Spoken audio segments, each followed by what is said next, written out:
The only thing Hello, about this, all. Welcome to the Midweek Mix-Up podcast.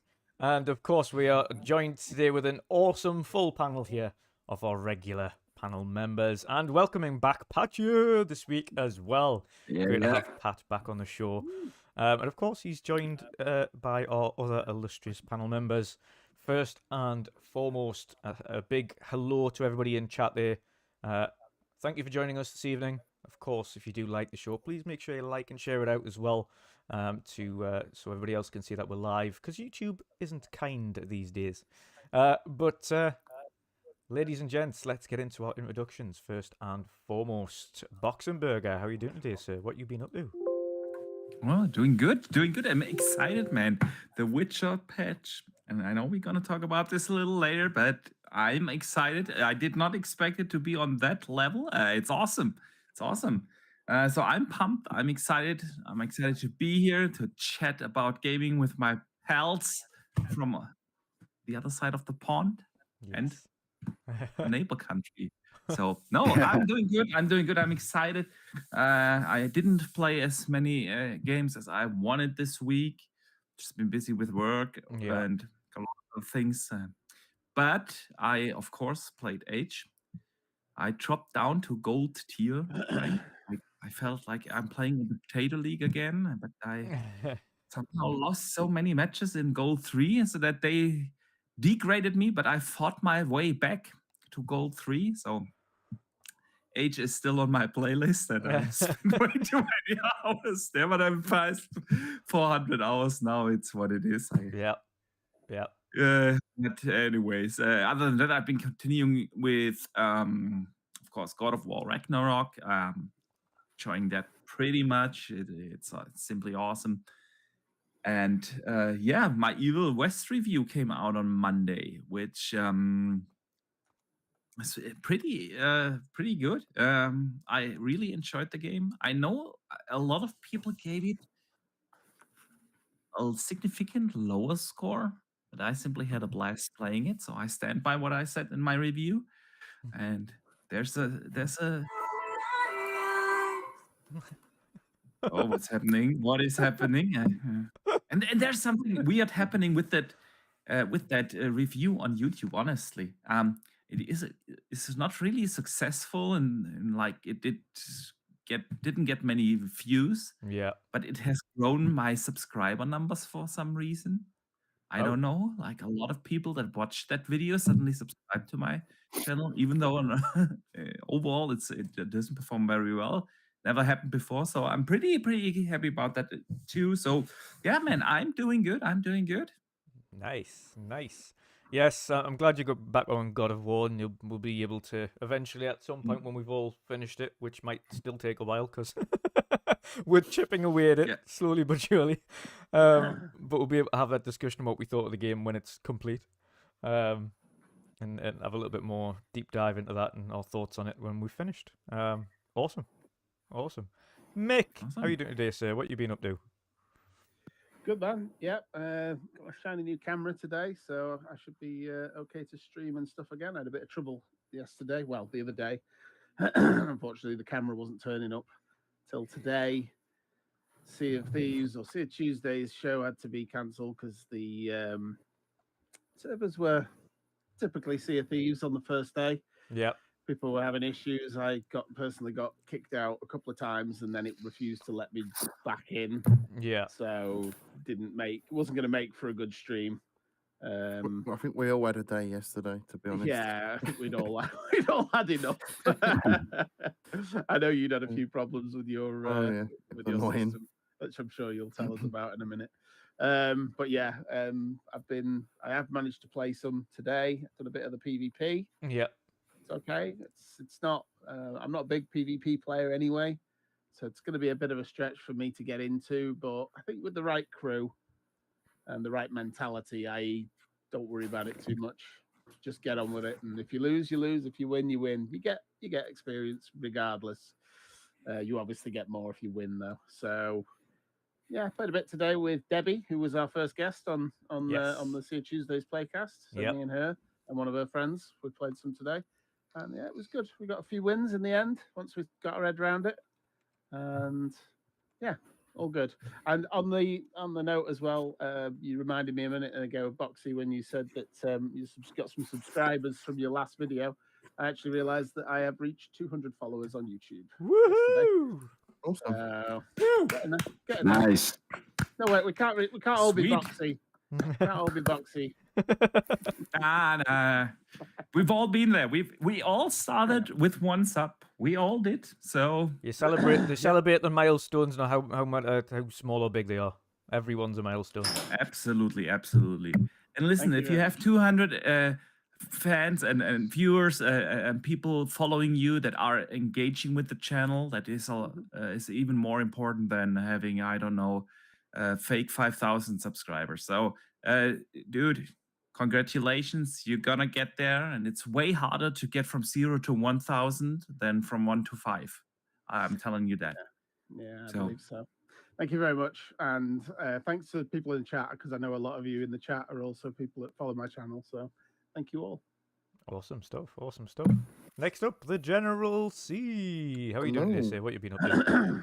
Yeah, not too bad, not too bad. I finally got my Evil West review out yesterday. It was a day late. Couldn't get it out on time, unfortunately.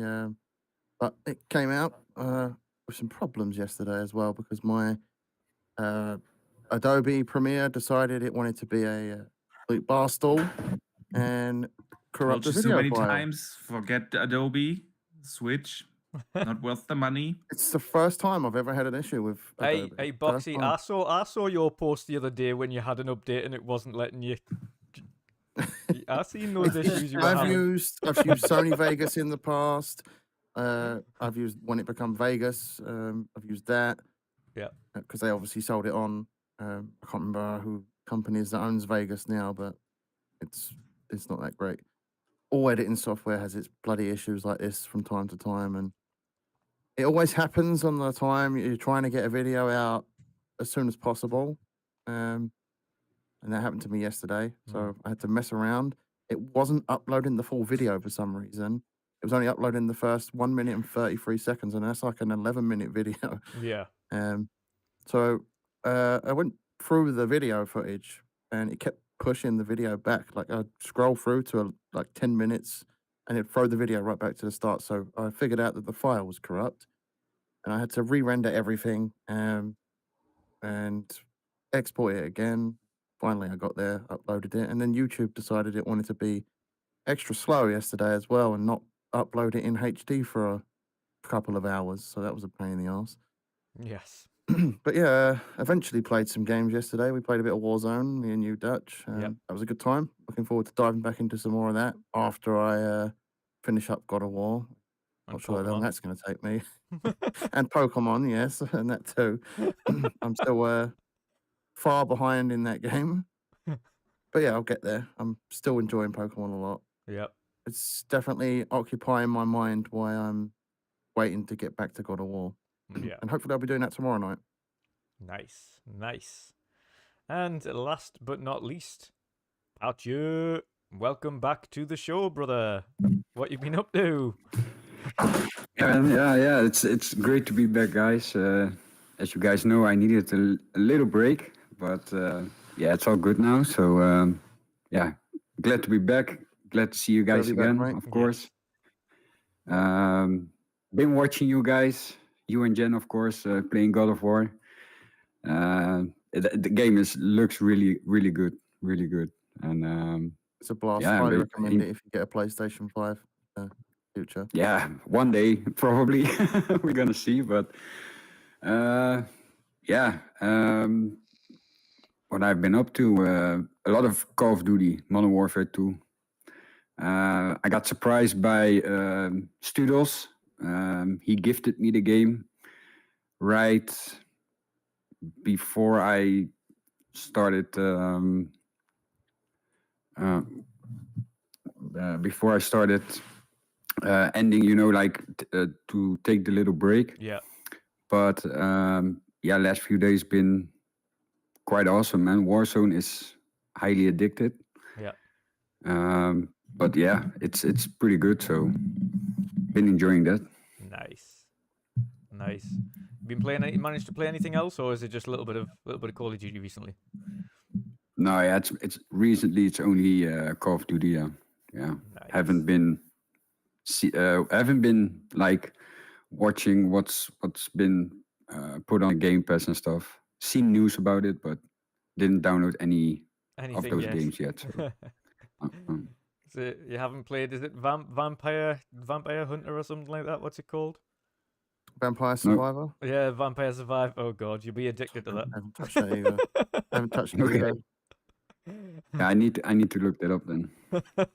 It isn't like it's not graphically impressive. You don't really need to do anything with it. It looks like a SNES game. Yep. But by God, Okay. it's addictive. It wishes not even on the NES it look like that, but hey, that doesn't mean anything. It is apparently a lot of fun. So Yep.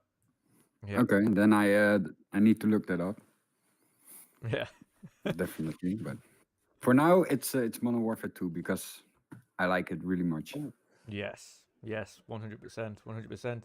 And again, massive shout out to everybody in chat. Thank you for joining us today. Thank you for all the awesome comments. Myself, again with Jen, I was playing a little bit of Warzone 2 yesterday. To be fair, that was the first time I've played Call of Duty in a number of weeks because of either playing Sea of Thieves, Pokemon, and God of War pretty much non-stop. Obviously trying to try and play as much of God of War as possible, complete the game, etc. I don't know how close I am to that. To be honest, I feel like I've still got quite a while to go, judging by the achievements. Every time I feel like I'm coming to an end in God of War, something else happens and I'm like, okay, this is miles off. Yeah, yeah, I'm exactly the same. I don't feel like I'm getting any closer.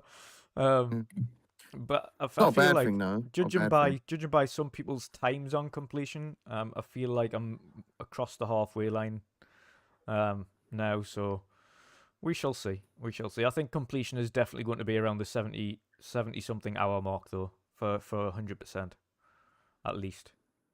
It depends on how long it takes us to beat the Berserkers and the Valkyries. And according to Pyle, there's something worse. According to Pyle, there's something worse than that because he was like, "Good luck with the last bosses." I was like, "What do you mean the bosses?" I was like, "Do you mean the Berserkers?" He was like, "No, something worse." I was like, "What?" I was like, "Oh, thanks, Pyle. I look forward to that." But like you said, like it's the so like 70 hours in that game. Yeah. Is that like also like just walking around and Yeah, that's discover the full areas, or is completion. that just all the main story? 70 hours is full completion. So main story's something like 40 hours. Okay. So it's another 30 hours to kind of complete the rest. Yeah, but that's I think one thing that's good about the game is that you spend quite some time in a story mode. Oh yeah. Not like 6-7 hours and you finished it, you know. Oh yeah. Yeah, it's definitely by far it's by far bigger than the first one. Like I would have already completed the story in the first one by now. Because the first one took us 35 hours to 100% the game. And this one's double that. As much as I loved the first God of War, this one's pacing is a lot better. Oh yeah. Yeah, dramatically. But yeah, it's so that Pokemon, of course, which I've now completed. I'm in end game now. So I've passed the credits now. I'm end game, and now everything's opened up a bit more. So now it's kind of just play as I want, as opposed to just playing it to complete it. Now it's just a bit more free roam, should we say? Vampire Survivor. I played Evil West, which I'm looking forward to get talking to, because thankfully on the day, the embargo day, I was actually given a code to stream it. Obviously, by the time I got the code, which was night time, just before the God of War stream, so I was like, right, okay, I'm going to download it. So I was like, right, I won't be streaming it until late, but I'll be streaming it. So I got about 2 hours in it. I think I've got about 5 or 6 chapters down. So I've got a good little chunk out of it in a couple of hours. But I've got good impressions of it so far. Enough, I think, to speak about kind of me thoughts and things on it. So I'm looking forward to speaking to Boxy and Jen about that as well. Because I know you've got kind of both of you have got varying impressions of it as well. Boxy really enjoyed it. Jen enjoyed it for the most part. has some gripes with it. Everything gameplay wise, I really enjoyed. Yeah. Story was a bit of a, but the gameplay is definitely a strong suit. Oh, and absolutely. Can't take that away from the game. Absolutely. But before we get into Evil West, Pokemon, Call of Duty, or anything like that, we're going to dive into the awesome news that was obviously on the live stream earlier on this evening with CD Projekt Red, and that was, of course, the live stream of the Witcher 3 next gen update for consoles and PC. So, of course, it's long awaited. We've been waiting to see what it is exactly that they've been adding to the game to make it next gen and to really boost it above and beyond. I think one of the biggest inclusions here that everybody is excited for and will spend a copious amount of time in is photo mode, chaps. They have brung photo mode to Witcher 3. It is the end of Boxy's free time. It's you bet. You bet. Alongside that, though, there has been a mountain of additionals. I'll bring that out, actually, here. 2 seconds, because I accidentally opened I think you posted it in the group chat, right? And my response to it was, well, that's 30 hours in photo mode. Yes, yeah, definitely. So just to go through some of the key aspects there, I'll go back onto it now. So it is Series X and PS5 is 60 frames per second performance mode or 30 frames per second quality and ray tracing. The ray tracing included real-time global illumination and ray traced ambient occlusion. They also have implemented FSR2, reworked the foliage, improved textures and LODs. So that's level of detail, of course, across the board. You can now pause during cutscenes, new subtitles, and lots more is the breakdown for lots more when I go into it there. Actually, there we go. Also has the photo mode, as we've mentioned there, and the performance mode 60, resolutions mode 30. There is no stats there as it stands for what this is going to be like on Series S or the updates, so we'll have to wait and see what that is going to be like. But quite a chunky, big update there.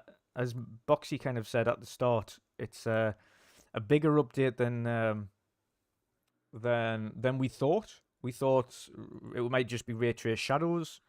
It might just be absolutely. X, Y, and Z, but it looks like they've put in a lot more work than we anticipated they have. I'm going to go to Boxy first because I think he's played this game 45,000 times already. So it seems about right, yeah.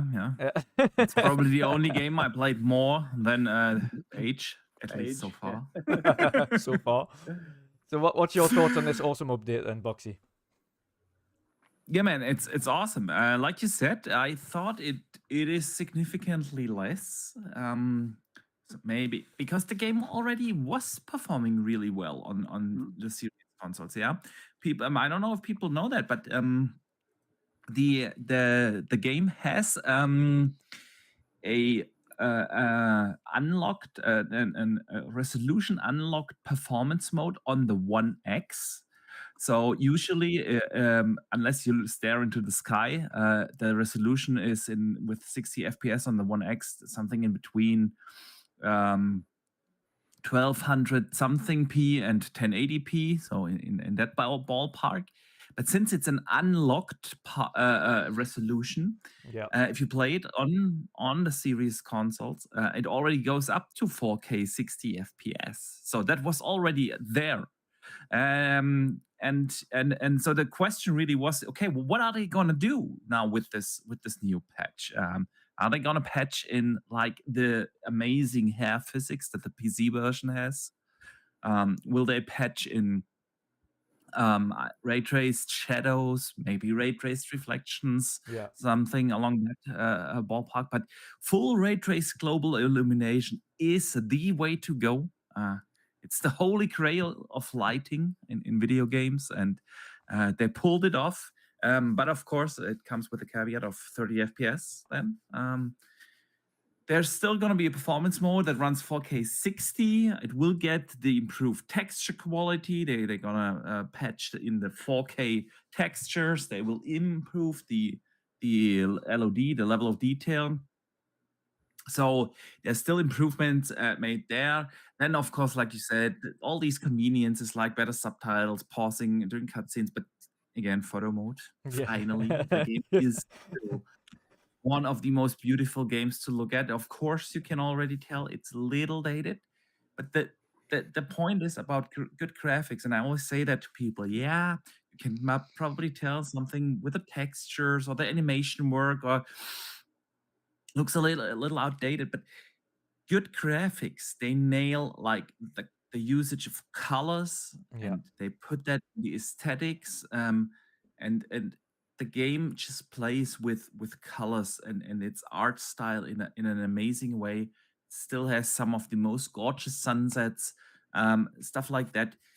You won't find in any other game, and we get that now in full ray trace global illumination. Man, I'm gonna take hundreds if not thousands of pictures, because like I faked my photo mode in that game, Yeah. I discovered that I think during my second or third playthrough, that when you go to the options, you can turn off, of course, all the HUD and everything, and then at least you can Yeah. take cool photos that way. But yeah, now to have a proper photo mode, I cannot wait. There's also going to be new content, of course. We still don't know exactly what the content will be that will relate to the Netflix series. We know that there is a new quest line for the new armor. Yes. They talked about that, and they said there's more to come. While before and another they do another stream or announcement or something of something really cool that they are excited about before December 14th. So there's more to come, and I already think there's a lot in it. So yeah, man, fantastic stuff here. I've got a question though. With Henry Cavill being recast in the Netflix show, Yeah. what are they going to Yeah. do there? Are they going to change the look of No, don't character? say it. No, I don't Don't think say they're it. gonna change the look of Geralt. I don't think so. I think what they're gonna do is they will have one or two quests, like you will maybe play the Butcher of Pravia, like something like that, because it is a very epic moment in the books. Yeah, and the Netflix series is way closer to the books than the games are. And for the most part, in the first and I think even the second book, Geralt is not known as the White Wolf. Yes. He's known as the Butcher of Bravia. So yeah, I think that's something that they might do. I could also see that they do like, I don't know, like a dream sequence or something, where we see something from Geralt's past, something from the series. I don't know, but I think we will see one or two of these quest lines. Yeah. Yeah, They might do absolutely. a Batista style, put Henry Cavill in as like a skin, Yes. like they did with Gears with Batista and Would be Marcus. cool. Would be Have to be cool. Liam Hemsworth now. Yeah, Oh, true. by the way, I forgot to mention Dutch cross progression. I love it. I use it on Cyberpunk actually a lot. It works perfectly. Yeah, you can switch back and forth in between consoles and PC, and you're always up to date. And all you got to do is link your account once to see the CD Projekt Red thing. What's it called? Their store. Yeah. whatever. GOG. GOG, thank you. And then it works perfectly, and I cannot wait to do that on consoles, because I want to like full ray trace global illumination on PC with like my 3080. It's gonna look amazing. Yeah. But I want to go back and forth, like The Witcher. I played it on the console. I'm a console gamer. I prefer that. But I of course want to see how it looks on PC. Want to compare it, do stuff like that. I love doing comparisons just for myself. Maybe I make a little video. I don't know, but it's awesome, and I can't wait to have cross progression. Yes, most definitely. Mick, what do you make of this? Is this going to make you jump into The Witcher 3? Have you played it through before, or is this? Yeah, Yeah. Yeah, I completed it. Nowhere near as many times as Boxy, Yeah. but I played through and completed the main game, and then I think I stopped when I was waiting for the DLC to come back out. Oh. But in that time, they updated the game and changed all the menus round. And when I went back to play it, I had no idea what I was doing anymore. And since then, I've not been able to get back into it. So I thought to myself, I still need to do is it the blood and the wine or something like that? Yes. Yeah. Yeah. I still need to do that. And I know that a lot of people say that it's probably better than the main game. So I thought to myself, why bother trying to go through this now when at the time they were rumored to be doing a next gen console, a next gen update? Yeah. And I just thought, I'll wait. Yeah. I'll wait and see what happens. And this is that time. So, yeah, assuming that I ain't got anything else to play, I might be jumping in on this. But I will have to relearn all of the all of the things again because I don't remember any of it. It's probably best actually. It's probably best to just have a clean start and come from a fresh light. So yeah. I think it might be my Christmas game, like Boxy. Boxy said he's going to play it over the Christmas break, I think. And it comes out in December, which is good. 14th of December. The patch drops, so it's only a few weeks away now, which is awesome. Perfect, to be honest. Hopefully I should be away from work at that point. Of course, that week, when it launches, we'll be doing the charity drive, which is great. Can't wait for that to happen. But the following week, I think that's going to be, obviously, other than Callisto, by that point I might have had Callisto finished. Might have had High on Life already finished. You never know how long these games are. But by that time, we might have completed God of War. Yeah. Yeah, come on. You never know. Considering we've both guaranteed to play the entire thing on stream, it's a bit. Yep, we've already set ourselves up there. I don't know why I was committing to 2 hours, like a night on that. That was just pain. Turning the stream off and being like, oh, wish I was still playing the game. Yeah. Yeah, that's why I've kind of do, especially when I do God of War, like that 2 hours I did the other night felt like I was on a timer. So I don't want to do one of them again. If I'm going to play God of War, I'm going to do it on maybe Friday, or Friday or Saturday, and have a good long session again. I tend to find those are the most productive. I get quite a chunk of the game done. I enjoy it enough, and then I feel like I've had my God of War filled for the day, and I don't feel like after 2 hours I feel like I want to jump back onto it. So no, this is probably going to be my Christmas game, the one I can kind of just jump into and set everything else aside and enjoy. I'm glad, and I'm sure Boxy will feel the same way, and I think a lot of us will feel the same way, that they are releasing it this side of Christmas, because I feel like if it released next year, even as much as of a fan we all are, we wouldn't play it through again. With the amount of games coming out next year, we'd probably turn it on to see what it looks like. But we just wouldn't have the time to kind of actually get in and play it through properly. That's assuming everything doesn't get delayed. Yeah, 2024. Dead Island 2 was delayed again. Yeah, it was the first one already. Another 8 years later. Yeah. No doubt that there will be delays. 100%. But I think it's just ironic with Dead Island though, because we've been waiting so long for that. But I think for the most part, the games are already delayed that come out next year. So like Hogwarts Legacy had its fair delay of 1.5 years. Yeah. Avatar, 1.5 year delays. Starfield, a year delay. Redfall, a year delay. Forza delayed. Everything that is scheduled for next year already had its fair share of delays. So I think it is pretty safe to assume that at least some of those games will come out, and even if only 50% of the games that have been announced actually come out, it's still gonna be like an insane year. Yeah, so. Yeah, as absolutely. long as Starfield comes out. Oh god, yeah, and then Starfield's gonna take up everyone's time. Yeah, I was watching something today, and they were doing a thing on just Oblivion, and they were just walking around inside one of the dungeons, and I just thought, oh god, I could fall back into this. Yep. If I'm not careful. Yeah. And there's something about those Bethesda games that you just the exploration, isn't it? Just what's around this next corner. And that's what I'll do with Skyrim. I just reinstall it. Yeah. It might just be reinstall it for a day just to walk Yeah. around in the game and do nothing, basically. Yeah. But No, I just do it I'm every with you now all and the then. way. Absolutely. Now I'm thinking about Skyrim again. Yeah, sorry, man. Speaking of blame big you. adventure games, though, Jen, what do you make of this big update for Witcher? I'm excited to play it again as someone that didn't complete it because I'm pretty sure something else came out at the time. I was like halfway-ish through the game, and I started playing that, and I just found it hard to go back to.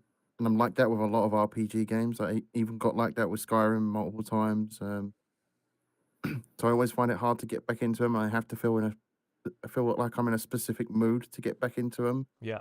But with it being a next gen patch, probably best for me just to start over again because it's been so long since that came out and I originally played it. But yeah, it's something I'm excited for. I mean, replaying Cyberpunk was a lot of fun with the next gen patch. So I'm looking forward to this as much as that.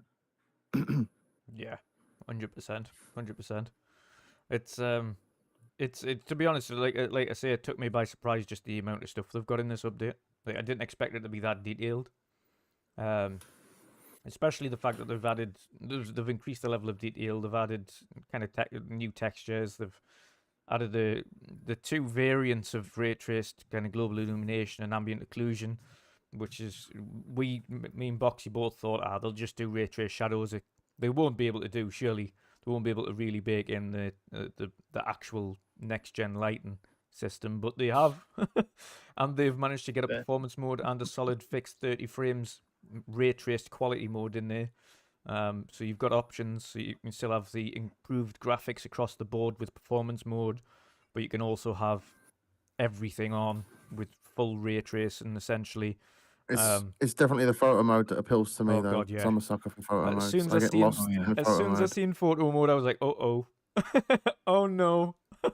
I was like it on as much as I'm not into racing games, I couldn't stop using the photo On options Forza. in Forza Horizon 5. I was Yeah. constantly in and out of photo mode on that. And same with Spider-Man when I was replaying Spider-Man recently. And I like that. It's like, there was another especially game like that I was we've using it a lot in. Oh, it was Cyberpunk. I was using a hell of a lot of the photo yeah. mode in Cyberpunk. The one when thing I the like next about gen the patch photo came out for modes these days, Jen, specifically, is that they're starting to include a lot more of the, especially Forza, include a lot more of the actual camera mechanics for if you take in photos. So they've got kind of all of the different settings that an SLR camera would have, for instance, as well as filters and borders and logos and things like that. They've got all them silly things, but they've also got full-on camera settings, and a lot of the photo modes these days have a lot of settings you can use and tweak and to kind of stylize it the way you want it and show it off the way it should be. Yeah. What I loved about the Cyberpunk photo mode is just the amount of poses you can put your character in that game. It's ridiculous. And Yeah. the amount you can do in that photo mode is crazy. So you're just there for what feels like hours and hours just messing around in one room of all things as well. Just like there for too much time just to get the perfect photo. So are we all should we all be looking forward to pictures of Geralt flossing then? Yeah. Definitely. Nice. No, it's gonna be awesome. It's gonna be awesome. Pat, you obviously you eventually got into Cyberpunk 2077. I think that was your proper big first open RPG game, especially by Cyberpunk by CD Projekt Red as well. I know you loved it there. I know you ended up loving that game. I don't know whether or not you ended up completing it. I don't know because we haven't spoke about that. No, not yet. Oh, Yeah, no. no. I said that I'm gonna stream the end, of course. Yeah. Didn't do it yet, so didn't touch Cyberpunk for a while. But yeah, I'll definitely going for that last mission and see what's gonna happen. Yes, So, yes, definitely, yeah. definitely. Call of Duty's got you now, though, and that's a problem I have when a new game comes out. I just find it hard to go back to an older game unless there's like a big slot in between. Yeah, it's it's the Game Pass as well. Like there's Mm. so freaking many games that you can play, and I got stuck in Cyberpunk for a while, and I thought, hey, there's a new game on the Game Pass. I'll play that. Play that for a while.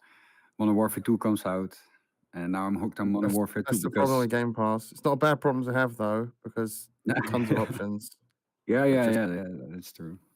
It makes your backlog grow and grow and grow. And my Substantially. backlog now, I'm never going to get that thing finished. I'll Nope. be dead by the time that thing is finished. Give up. No. I My find it advice, always don't funny worry if people about say it. that Don't worry about their about it. backlog.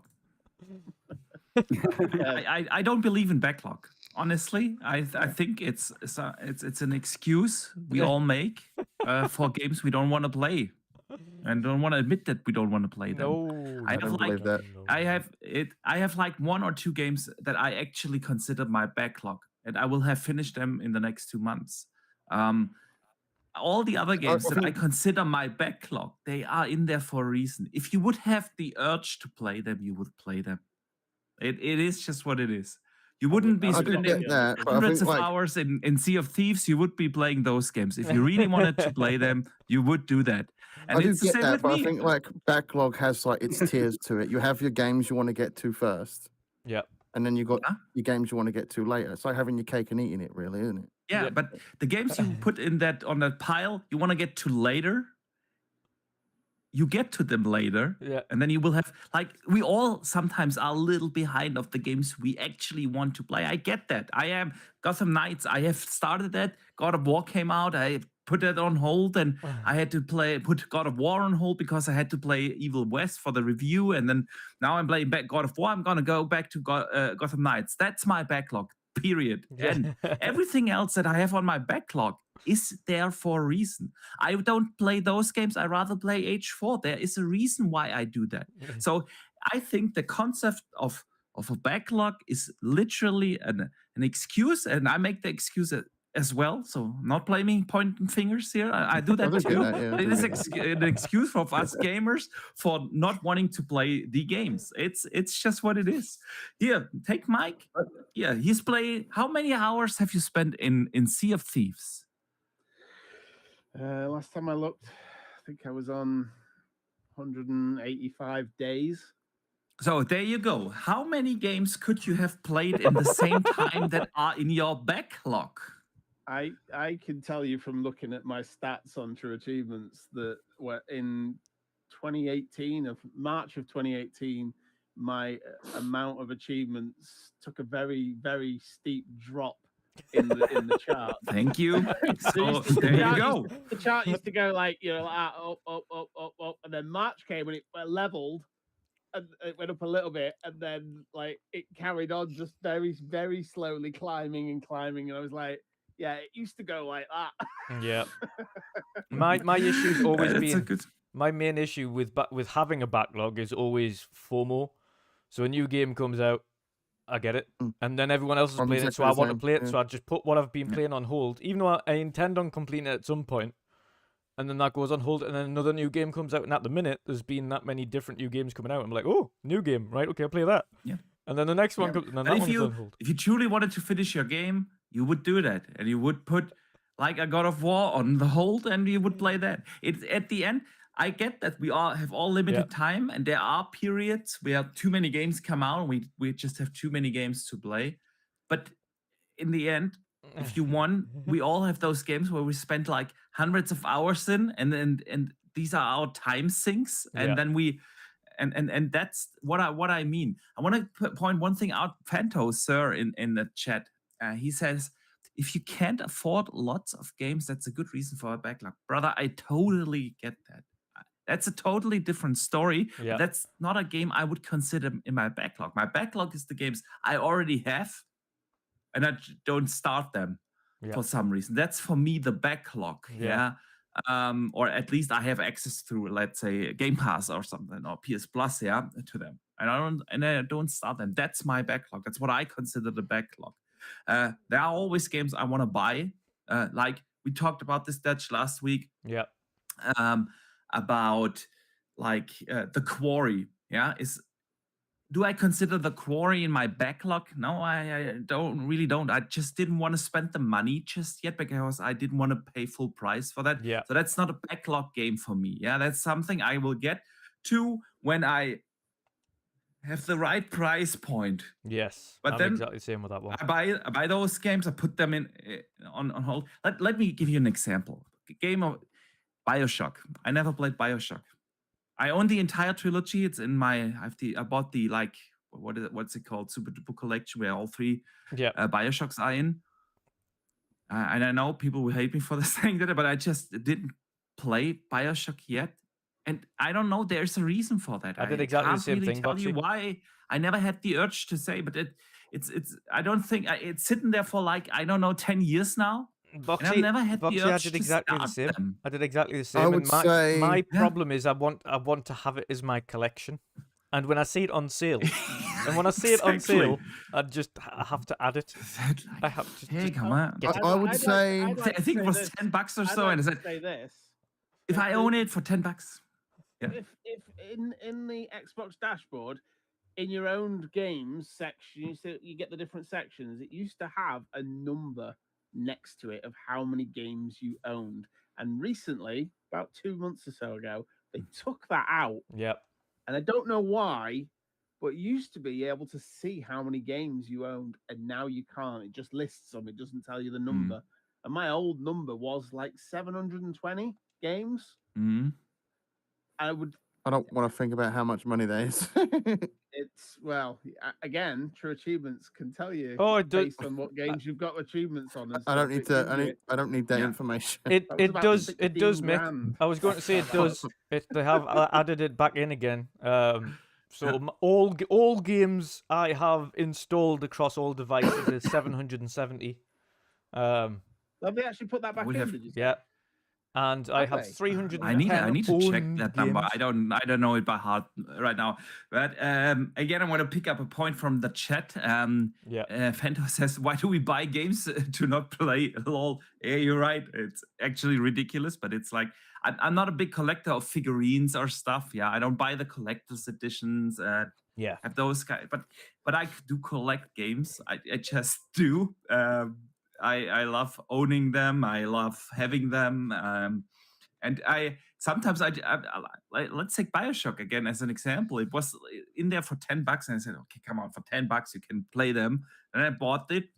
I have now the entire trilogy, and it's just sitting there, and that's what I call my backlog. But actually, it's not backlog. It's just I don't want to play. It is back 725 games.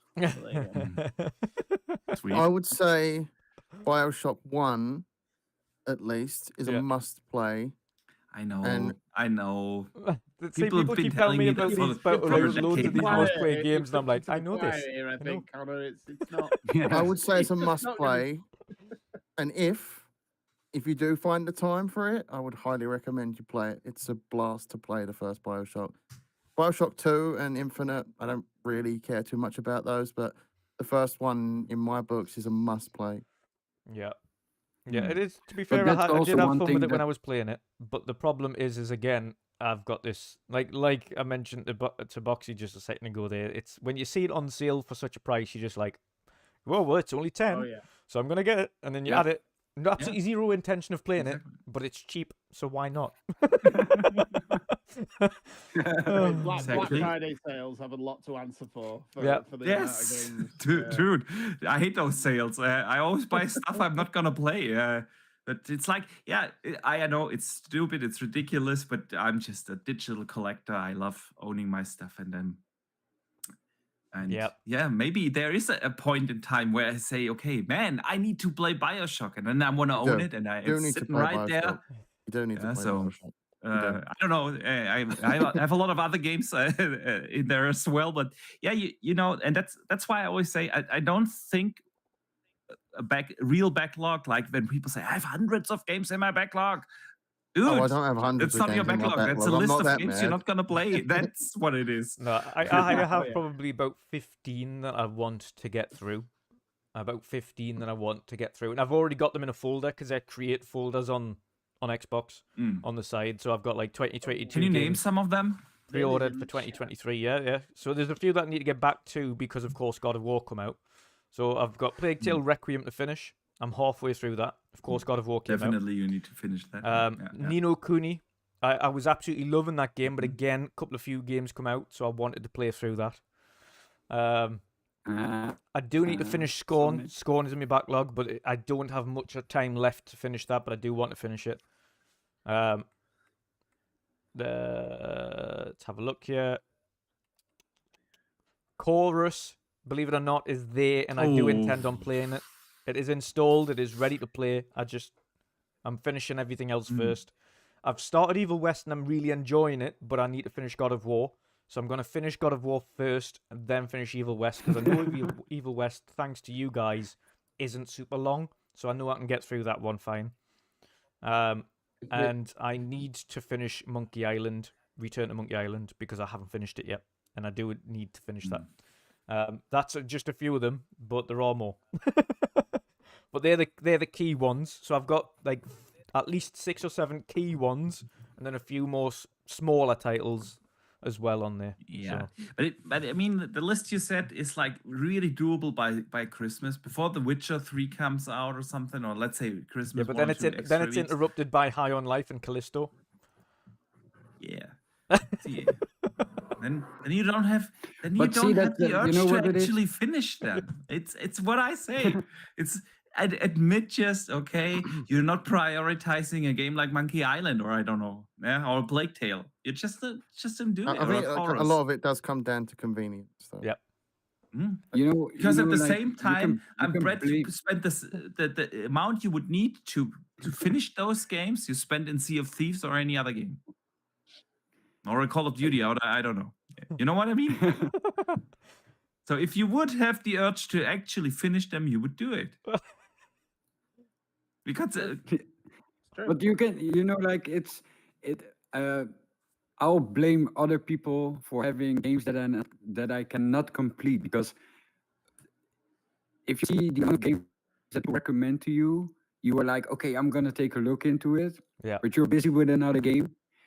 You will try the one that they recommend you, and then you get stuck in that game. Yeah. You get like Yeah. So the reason why you have a backlog, it's because of other people, because they recommend too many games.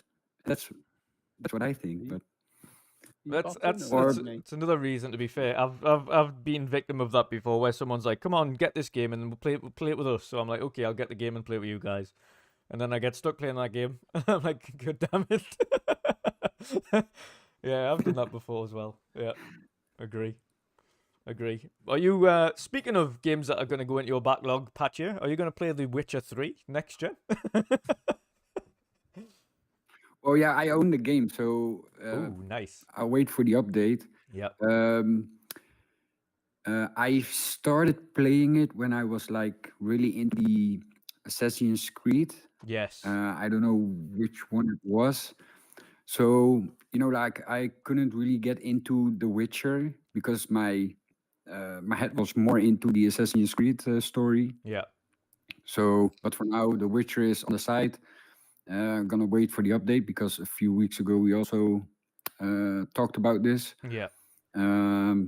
Yeah, definitely gonna take a look into it. And like Boxy is one of the biggest fans I know of Witcher. Yeah. So he can probably help me through the game if I think Boxy's the biggest fan. Anytime, dude. Hit me up. I'll answer you any question you have. Like, for example, Mick said also, like, he jumped back into the game and a lot of things were changed for him. Yeah. Because I never saw how it was in the beginning. But the menu, the things that you can make and stuff, and it's insane. There's so much going on in your inventory, or like crafting and that kind of, and that's one thing I need to figure out, how it works and what I can do with it. So probably I'll hit Boxy up with that. Absolutely, man. Glad to help here. All right, awesome. And that goes, by the way, for anyone, not just you, Pat, but anyone in the community. If you have any questions about The Witcher, just hit me up. For The Witcher, the reason I dropped it specifically was I tried to get back into it because I'd done maybe about 50 hours into it, and then I dropped it for I think it was like holiday season or something at the time. So I was going on holiday, and I dropped it, and then come back, and then I was doing something else, and then didn't get back into it. And when I tried to get back into it, I'd forgotten, as Mick did, forgotten all the controls. Things had changed. I didn't know how to craft. I didn't know how to do anything anymore. I was like, right, I'm just gonna start from scratch because I've got absolutely no idea what I'm doing anymore. So I started again, and I was like, I really don't have the time to do this. So, and then the rumors of this next gen patch, and I was like, you know what it is? I'm gonna wait.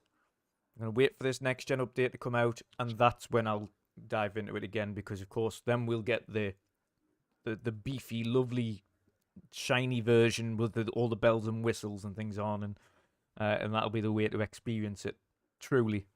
All the way through for the first time, so I'm looking forward to that. It's the same with Red Dead. I don't know whether we'll ever get a Red Dead 2 update from Rockstar. It doesn't look like we will. Yeah, that annoys me. It does. Yeah, but I've still got stuff. I've completed the main game and the story, and then after I'd finished it, I thought, I'm done now. I need a rest. And when I went back to it, I just thought, do you know what?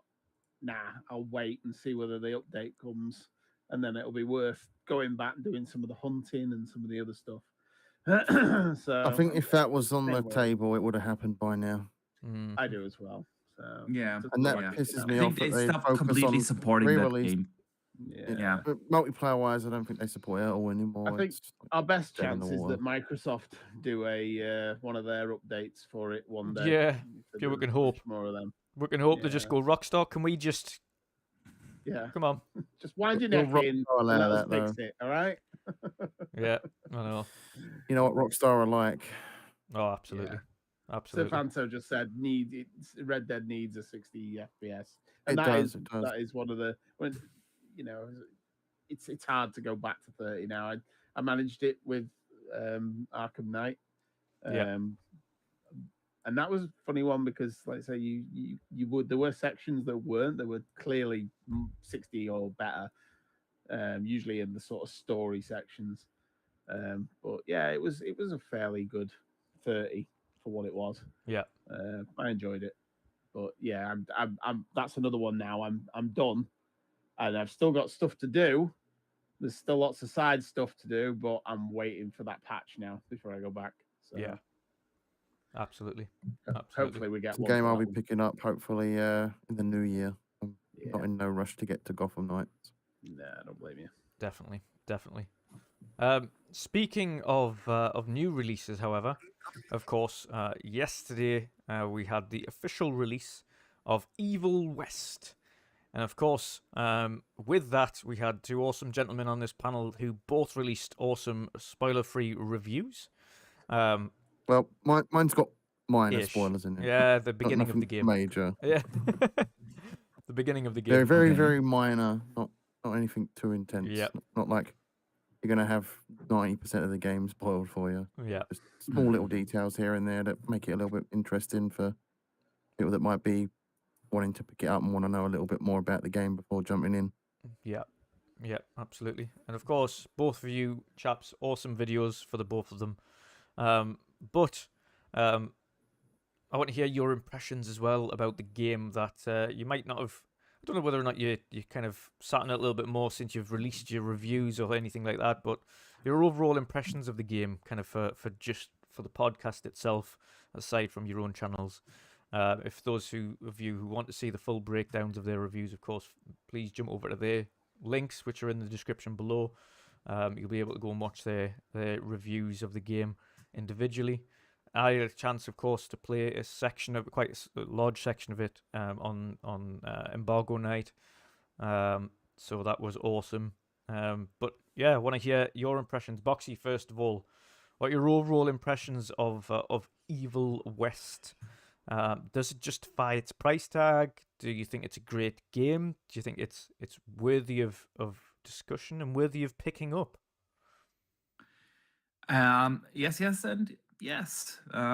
So, yeah, definitely. If you haven't, check out the video. It's definitely spoiler free. So I'm not gonna. I'm also not gonna spoil here anything. Yeah. So no worries. I always choose the footage and everything very carefully, so that you won't get any ideas of either a surprise element in the game or of course, something story related. Of course, you will see some of the different biomes that are used, but even there, I am very careful and not using all the biomes available in the footage because sometimes they give away also something. So, I did the same there as well. There was some really cool ones in the yeah, game. yeah, there were definitely, and there were a couple of real cool like surprises gameplay wise where I thought, oh, that's a nice change of pace. So, yeah, but let me start. Well, I think, like Jen said it earlier, the story isn't the strong suit of the game. And I don't think it has to be. Like, the story is fine for what it is. You know, the setting is you're a cowboy and you hunt monsters, vampires, werewolves, stuff like that. So, do we really expect in a game with setting a premise like that, the super deep story? So for me, yeah, I know the story was superficial. It was some of the lines were a little cheesy. Um, the main protagonist is a real like badass, you know, no emotional moments. There was one moment in the game where you thought, oh, now they're getting emotional, but screw that. So, um, but who cares? Like literally, the game is pure fun. You start from start to finish with pure action. There are a couple of gameplay mechanics that are or at least it took me some time to get used to. Like for instance, you cannot manually reload your weapons. The game does it automatically. But that really means that in the heat of the fight, it forces you to change in between your weapons that you have available. It you won't be able to succeed especially later in the game when the game gets a little bit more challenging. If you just stuck to one weapon and one combat or one like combo that you nail down, you won't stand a chance. You really have to change things up. Um, and throughout the game, you find constantly new weapons, new fighting mechanics, stuff like that. And I really liked that. And it was pure fun. And by the end, you chain combos together. You do the really the craziest gory kills. And like I really, you know what I like about God of War Yep. is when you fight dozens of enemies and suddenly you kill one in a very cool way and you have no idea why or how you did that, but you're just like, oh, cool, I did that. Like, how did I do that? And you have those kind of moments constantly in the game, and I just had a blast playing that game. So yeah, story not super deep, but also I don't think really bad. Like literally, I thought the main antagonist is really creepy. Not giving away who that is. It's really cool. I thought. Um, so yeah. Then we have like the technical aspect. I know people talk about that. We have only 1080p at 60 FPS on consoles. And I have to admit, I don't get why. I Yeah. played it on PC, and yeah, I have a good PC, but I also don't have the super duper high end PC. And I was easily able to max everything out at full 4K, 60 FPS. Some levels I even got above the 70 FPS, and I had like 50-60% utilization of my GPU the entire time. Mm. So like fan didn't even go on. Um, so I really don't get why the game doesn't have more than 1080p Yeah. at 60 FPS on the Series and PS5. Like I looked if you look up the recommended PC specs, you know what the recommended PC specs are? Go on. In 60. What, a 1060? Yeah. It gives you apparently at medium settings, 1440p at 60 FPS. And like, come on, that is something the Series S can easily do. Yep. Easily. So I'm like, okay, I get that. I get that people are disappointed. I think we kind of have to get used to that. I don't think that devs are going to pay that much focus on optimization on consoles this gen. It's as sad as I think it is. I think we need to get kind of used to that. Yeah, I was going to say, I think first party, we will have obviously optimized games. Yeah, absolutely. Third party, 100%. yeah, But I third agree. party, Third party seems to be a bit weird this gen. Very weird this gen. There is the optimization. we've had it now. Yeah, we've seen it so many times. So yeah, hopefully I'm wrong, and that will change in a year or two. But for now, I think we kind of have to admit that a lot of devs just don't want to optimize for consoles. Anyway, if you can look past that or can accept the 1080p, you're gonna get a real good looking game. It's like not on a Hellblade 2 level, but it's a very beautiful game. It has a super colorful art style, like lots of diversity in the environments, some really cool lighting effects, even though they're a little static. You can tell that they don't have much dynamic lighting going on. Particle effects are really static, but overall the game looks really good, no doubt. And yeah, so after all, I think it was a fun game. When I finished the game and I put the controller down, I was like, yeah, man, I just had fun playing this. I just had fun. And that's I think, the most important metric when it comes to review. And that's why I scored it as high. I was really surprised. I could see why people give it an 8. I gave it a 9. Yeah. So I could see why people would give it an 8. The game isn't perfect. It has its issues, and maybe it's a little bit repetitive for you. I could see that. I don't see this down in the 7 region. I don't. I don't know why. I think if the game was longer, it might have caused you to reduce the score if it was like that. But I think it sounds like the time that you had to complete the game, which was, I think, between 10 and 14 hours or something like that. Yeah, it took me like 12. But yeah, you can probably go through it a little faster or take a little longer, of course, if you do go for all the collectibles and stuff. Yeah.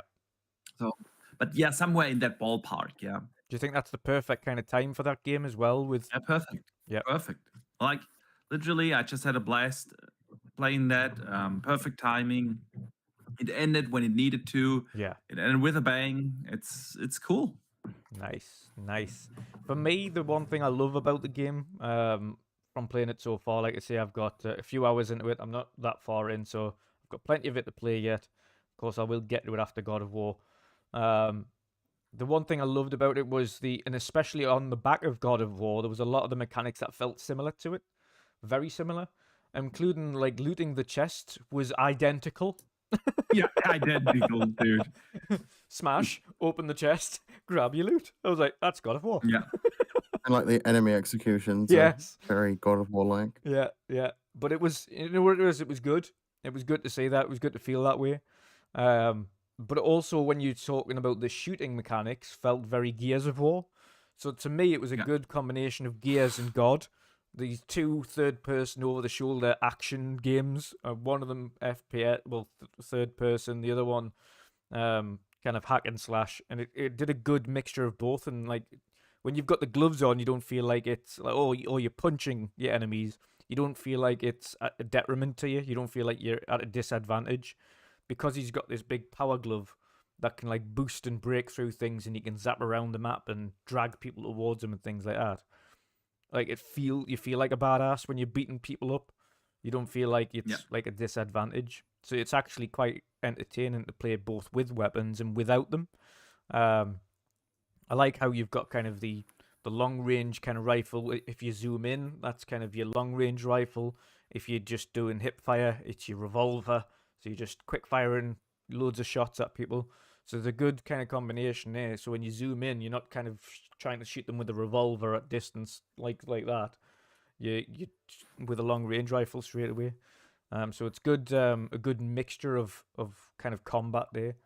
And one of the coolest moments I had just on the first opening section was when your kind of your glove kind of malfunctions or something, and you start zooming around the map like super quickly, and you're like killing people in one hit, going from enemy to enemy, and like felt a bit like kind of a mixture of Dragon Ball Z and Superman, just like destroying everything in my path without even attempting to need to fight them. And I'm kind of hoping that you see more of that ability later on, because it feels like it's kind of some kind of special move, a bit like in God of War's kind of where he goes into rage mode and just can beat people up for fun. It kind of feels like that kind of special attack. I don't know how far you are in the game. I've just it is easy to say this because it won't spoil, but I've just got to the mansion when someone's been injured. Okay, gotcha. Oh yeah, then you haven't found the the glove that allows you to do the crazy combos. Nice. So the best is yet to come, man. The best is yet to come. There's a lot of unlocks in the game. Yeah, There's a lot of unlocks, and some of the cool stuff is unlocked in like the last sort of 4 hours ish of the game. Mhm. Yeah, it's I am looking, to be honest, I've had a lot of fun with it. If you'd like us, if anybody caught the stream, you could see I was just smiling throughout it because it was just fun. It was that's all that mattered really when I was playing it. I wasn't really kind of too engrossed in the story. The story was kind of cool. I knew what to expect, but it was also a case of, okay, I'm a vampire hunter. I'm going to go and kill vampires, and that's what I'm going to do. And that's kind of, as long as I'm doing that and I'm having fun doing it. The scenery looked awesome. Some of the lighting looked nice. The areas and the biomes that you go into earlier on as well look pretty damn awesome. Like the old destroyed Wild West town you step into for the first time. Like when you see that looked brilliant. When you're kind of looking at that. And I'm looking forward to seeing more of the scenery. There was some of the cave sections that kind of reminded me of Lord of the Rings. There was a lot of different variants. I think in your review, Jen, you mentioned the enemy variances as well, and there's a lot of them. I like there's loads of different enemy types, and using you're always coming across a new variant Yeah. throughout like the many missions in the game. There's a total of 16 missions in the game. It's a linear game. It's not an open world experience. It's Yeah. you start the game. It's all mission based. In between each mission is like this hub sort of like safe location. house location kind of in it. Yeah, and there's the one at the beginning is the mansion house, and it changes after that. I'm going to details too much. Yeah. But my big issue with the story is the fact that they tried to tell a really good story. It has a strong start, but it kind of does whimper a lot through the game up until like the last sort of 3 to 4 hours where it does pick up again. Yeah. And it's one of the reasons why I did give it a lower score. I gave it a 7.5. Boxy's probably not going to agree with that. But I did that because I could see the potential in the story, and the reasons why I gave that is because it wasn't consistent in the story. Like they definitely tried, and if there is a sequel, I think they're probably going to try harder. Yeah. So I see a lot of potential in this. Yeah. I did have some bugs as well, which is another reason why I downed my score a bit. There was this obnoxious thing that kept happening to me when I later in the game. You get these enemies, and it's a little bit of a spoiler, but they throw dynamite sticks. And this bug kept happening to me where the sound of the dynamite stick was always in my ears constantly. Yeah. I had a few other bugs where the enemies were like just standing in place, didn't do anything until I was actually punching them, and then they snapped out of it. So there is some issues there with it and with the game. Obviously, it's a review version, and I do say in my video, if I didn't have those bugs, I could have placed this easy as an 8 or an 8.5. Yeah. So there are reasons why I did down my score to 7.5. Yeah. but that didn't stop me from having fun with it. The gameplay is perfect. Yeah. It's a hell of a lot of fun. Like the execution moves, you'll get the enemy flash, which gives you a bit of a prompt of when you can do those moves. You get the little these golden circles flash on screen for specific enemies, and they're like the weak points. You shoot them, and it does a lot of damage. Some enemies, it kills them instantly. So yeah, there's a lot of fun to be had in this game. Yes. And like me and Boxy said, the gameplay is the strongest. So you're all the way throughout the game unlocking new stuff, whether it be stuff for your abilities, weapons. You unlock some really cool weapons towards the end of the game. I won't talk about them. Yeah. But once you complete the game, you do unlock New Game Plus. So get to experience all those toys right out of the gate. And I did play the first couple of levels in New Game Plus with all those cool fun toys you get at the end of the game. So yeah. it's well worth the pick up. I would 100% say it's well worth the pick up. Yeah. The one little It's touch a I lot of liked, fun. I was going to say the one little touch I liked as well is with the little lore bits that you can pick up, like the newspapers or the photos and things like that. I liked that how he narrated them, as opposed to like you just having to read through text. Like you. Yeah. They're all narrated by different characters. The Yeah. collectibles throughout the game you'll pick up are narrated by different characters. Some will be enemies, some will be friendlies, and that's what I liked about the lore items. That was pretty cool. Yeah, definitely. Mick, after listening to us fine chaps talk about Evil West, was it a game that was on your radar? Is it likely to go onto your radar to play soon? Are you muted, by the way? It's one that I've seen, and I know there's if anybody out there who's playing it who hasn't already activated the rewards card, but there are some points some bonus points you can get on the rewards card for it. So I will be playing it, if nothing else, just to get those reward points. Yeah. But it does look good. It wasn't on my radar, but I've watched you guys playing some of it, and yeah, I'm going to give it a try. Definitely worth a play, in my opinion. Yeah. I mean, it's Yeah, absolutely. I beat the game in roughly 10 hours. The review guide does state that you can beat the game in 10 to 15 hours. Obviously, depending if you're taking more time to find collectibles and such. I'm all for that. I mean, there's nice. It's nice having these big games. I'm looking forward. Like I said before, I'm looking forward to Starfield, and I know I'm going to lose my life in it. Yeah. But there's a lot. Definitely. There's a lot to be said for these smaller, sort of 10 to 15 games that respect your 20-hour time. games. Yeah, because you don't always want. I mean, we've all got like Doxy said before. We've all got those games, whether it's Age, Sea of Thieves, Call of Duty. We've all got those games, and we want to keep going back to them. But every now and again, you want to go and do something else. Yeah. And you don't want to get too invested in that and something else and another game and still be playing your daily. So there's a lot to be said for the games that just take it's kind of like 20 me hours to finish, and that's it. So I will. It's kind of like me, Dutch, and Boxy. We're all playing a game that's like 40 to 70 hours long if you're going to 100% complete it. Yeah. And then me and Dutch are also have been playing Pokemon.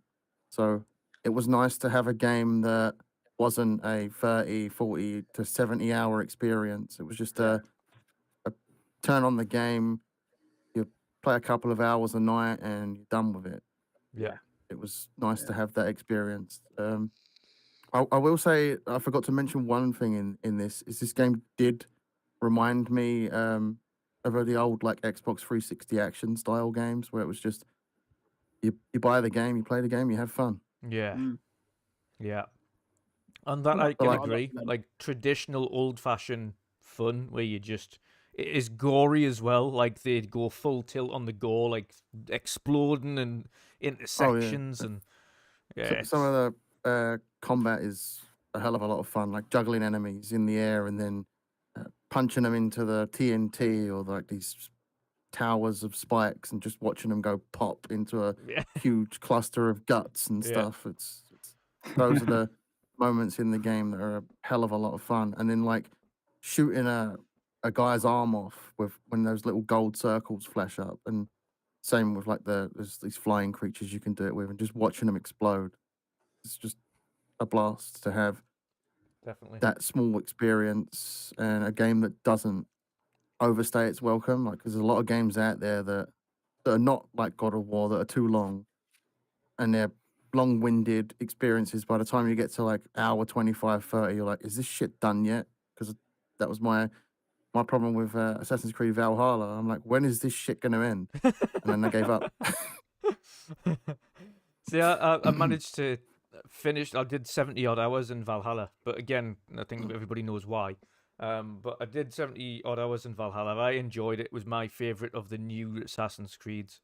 But I understood why people kind of were like, Jesus, this is dragging a bit.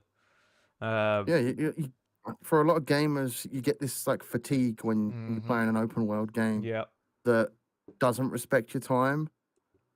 With God of War, it does respect your time. You're Yeah. always getting story beats pop up. It's not this Yeah, there's thing happens constantly and you're something waiting very 5 interesting hours happening for on God something of else War. to happen. Yeah. Yeah. I think A lot of open world think, games have.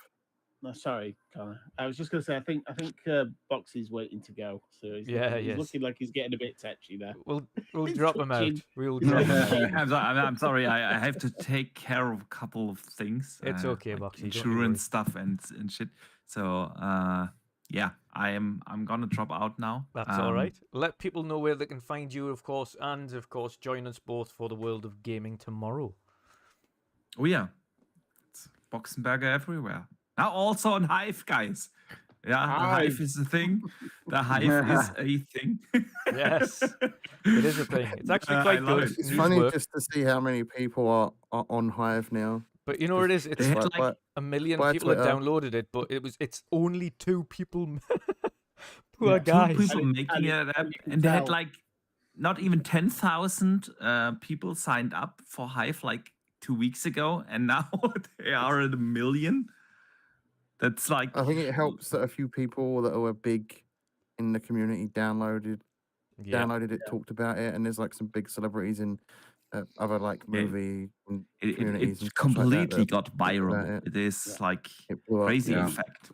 Yeah. It was trending for like over 24 hours on Twitter, and people just installing it. And I woke up to like scrolling through Twitter and like, Mm. I'm on Hive now. I'm on Hive now. Yeah, I'm on same- Hive same, now. my And I'm entire like, well, I've got to timeline join full. the club, anyway. So I was like, I'm on Hive now. Yeah. Yeah, I That saw was really yours. crazy. I saw yours as well after you'd obviously seen Dutch's, and then there was yours, and I was like, oh, I'll have to go and find out what this Hive is. Mm. And if you don't type in Hive social, Yeah. it It don't comes show up up. with the Hive heating or Yeah. something. system. I'd Yeah. imagine it probably shows So I up was now like, because it's What is been trending. what is this all about? And then I was looking at it, and go, oh, Hive social, right? Okay. Hive social. Yeah, it really is a thing. I'm so glad for those two guys. They must feel like that must be an incredible feeling when you like. I'm pretty sure it was similar with Twitter though when it first started. It was only a Yeah. one-person team. I think Twitter was just one person making it at that time. I wonder if And they obviously knew. got bigger. I wonder if they knew, or I wonder if they woke up one morning and just sort of like, you know that thing when you get up and you sort of, like, it was a bit like when the Xbox, when the Series X got announced. So you got up and you look at your phone and there's like 300 notifications. You look at your yeah. phone, Guys you, at yeah, Hive you get stare up at it. Get up You in the stare at it, morning. and then you rub your eyes and take another look, and you're like, "What?" Yeah. And just, why have we got 7,500 notifications? What's going on? Yeah. It's crazy. It's crazy. Yeah. So let's see where the Hive is going. The funny thing is, I feel like all the people that joined Hive do talk now on Twitter about joining Hive. Yeah. So I like the engagement on Twitter is actually bigger now because of that. It's social. It can be so weird, you know. Yeah. But Yeah. I yeah, think most people downloaded it just in case something does happen to Twitter. I don't expect something to happen No. to Twitter, but it's nice to have the Same backup if needed. Get in I there don't and think- if you haven't done it right, get in there and get your name before somebody else takes it. Yeah. I did. Yeah. I did. You know what? I actually got the name I know wanted you on did. Twitter. I was like, okay, finally, Yeah. someone hasn't got my name. I Yeah. don't have to have the shitty underscores in my name. We need to all get in there before Elon buys that one as well. Oh, It's don't like jinx it. literally, what you should do is you should go into those socials and then like register all the big brand names like Nike and Yeah. everything. I should have done that. Could have had Coca-Cola buying the name off of me. The big companies can like force you out if it's something that's like I their know. name. So I know.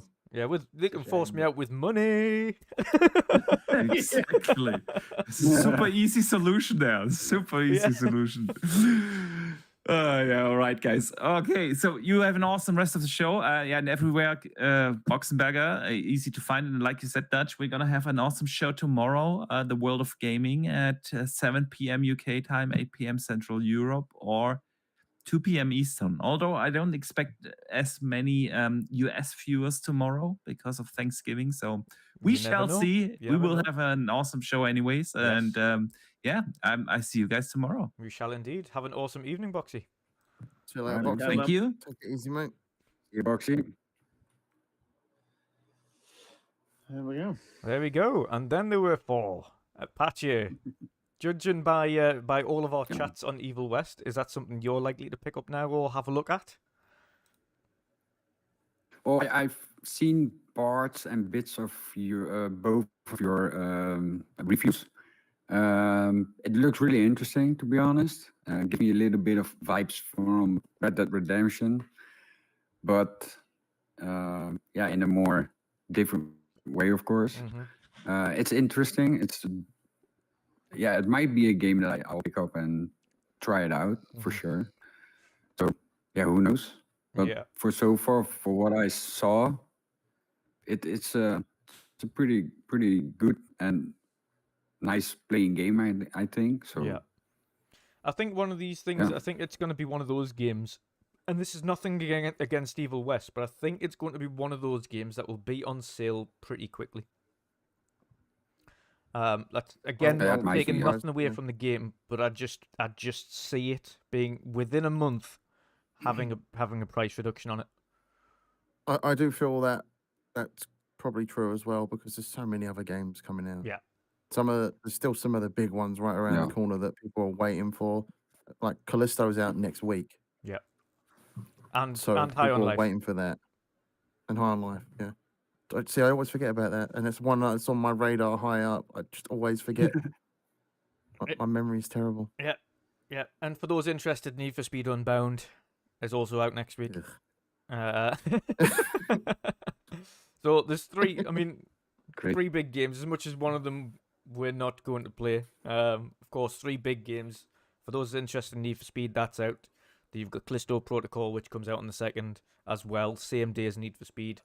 And High on Life is just after that, I think 8th or something like that.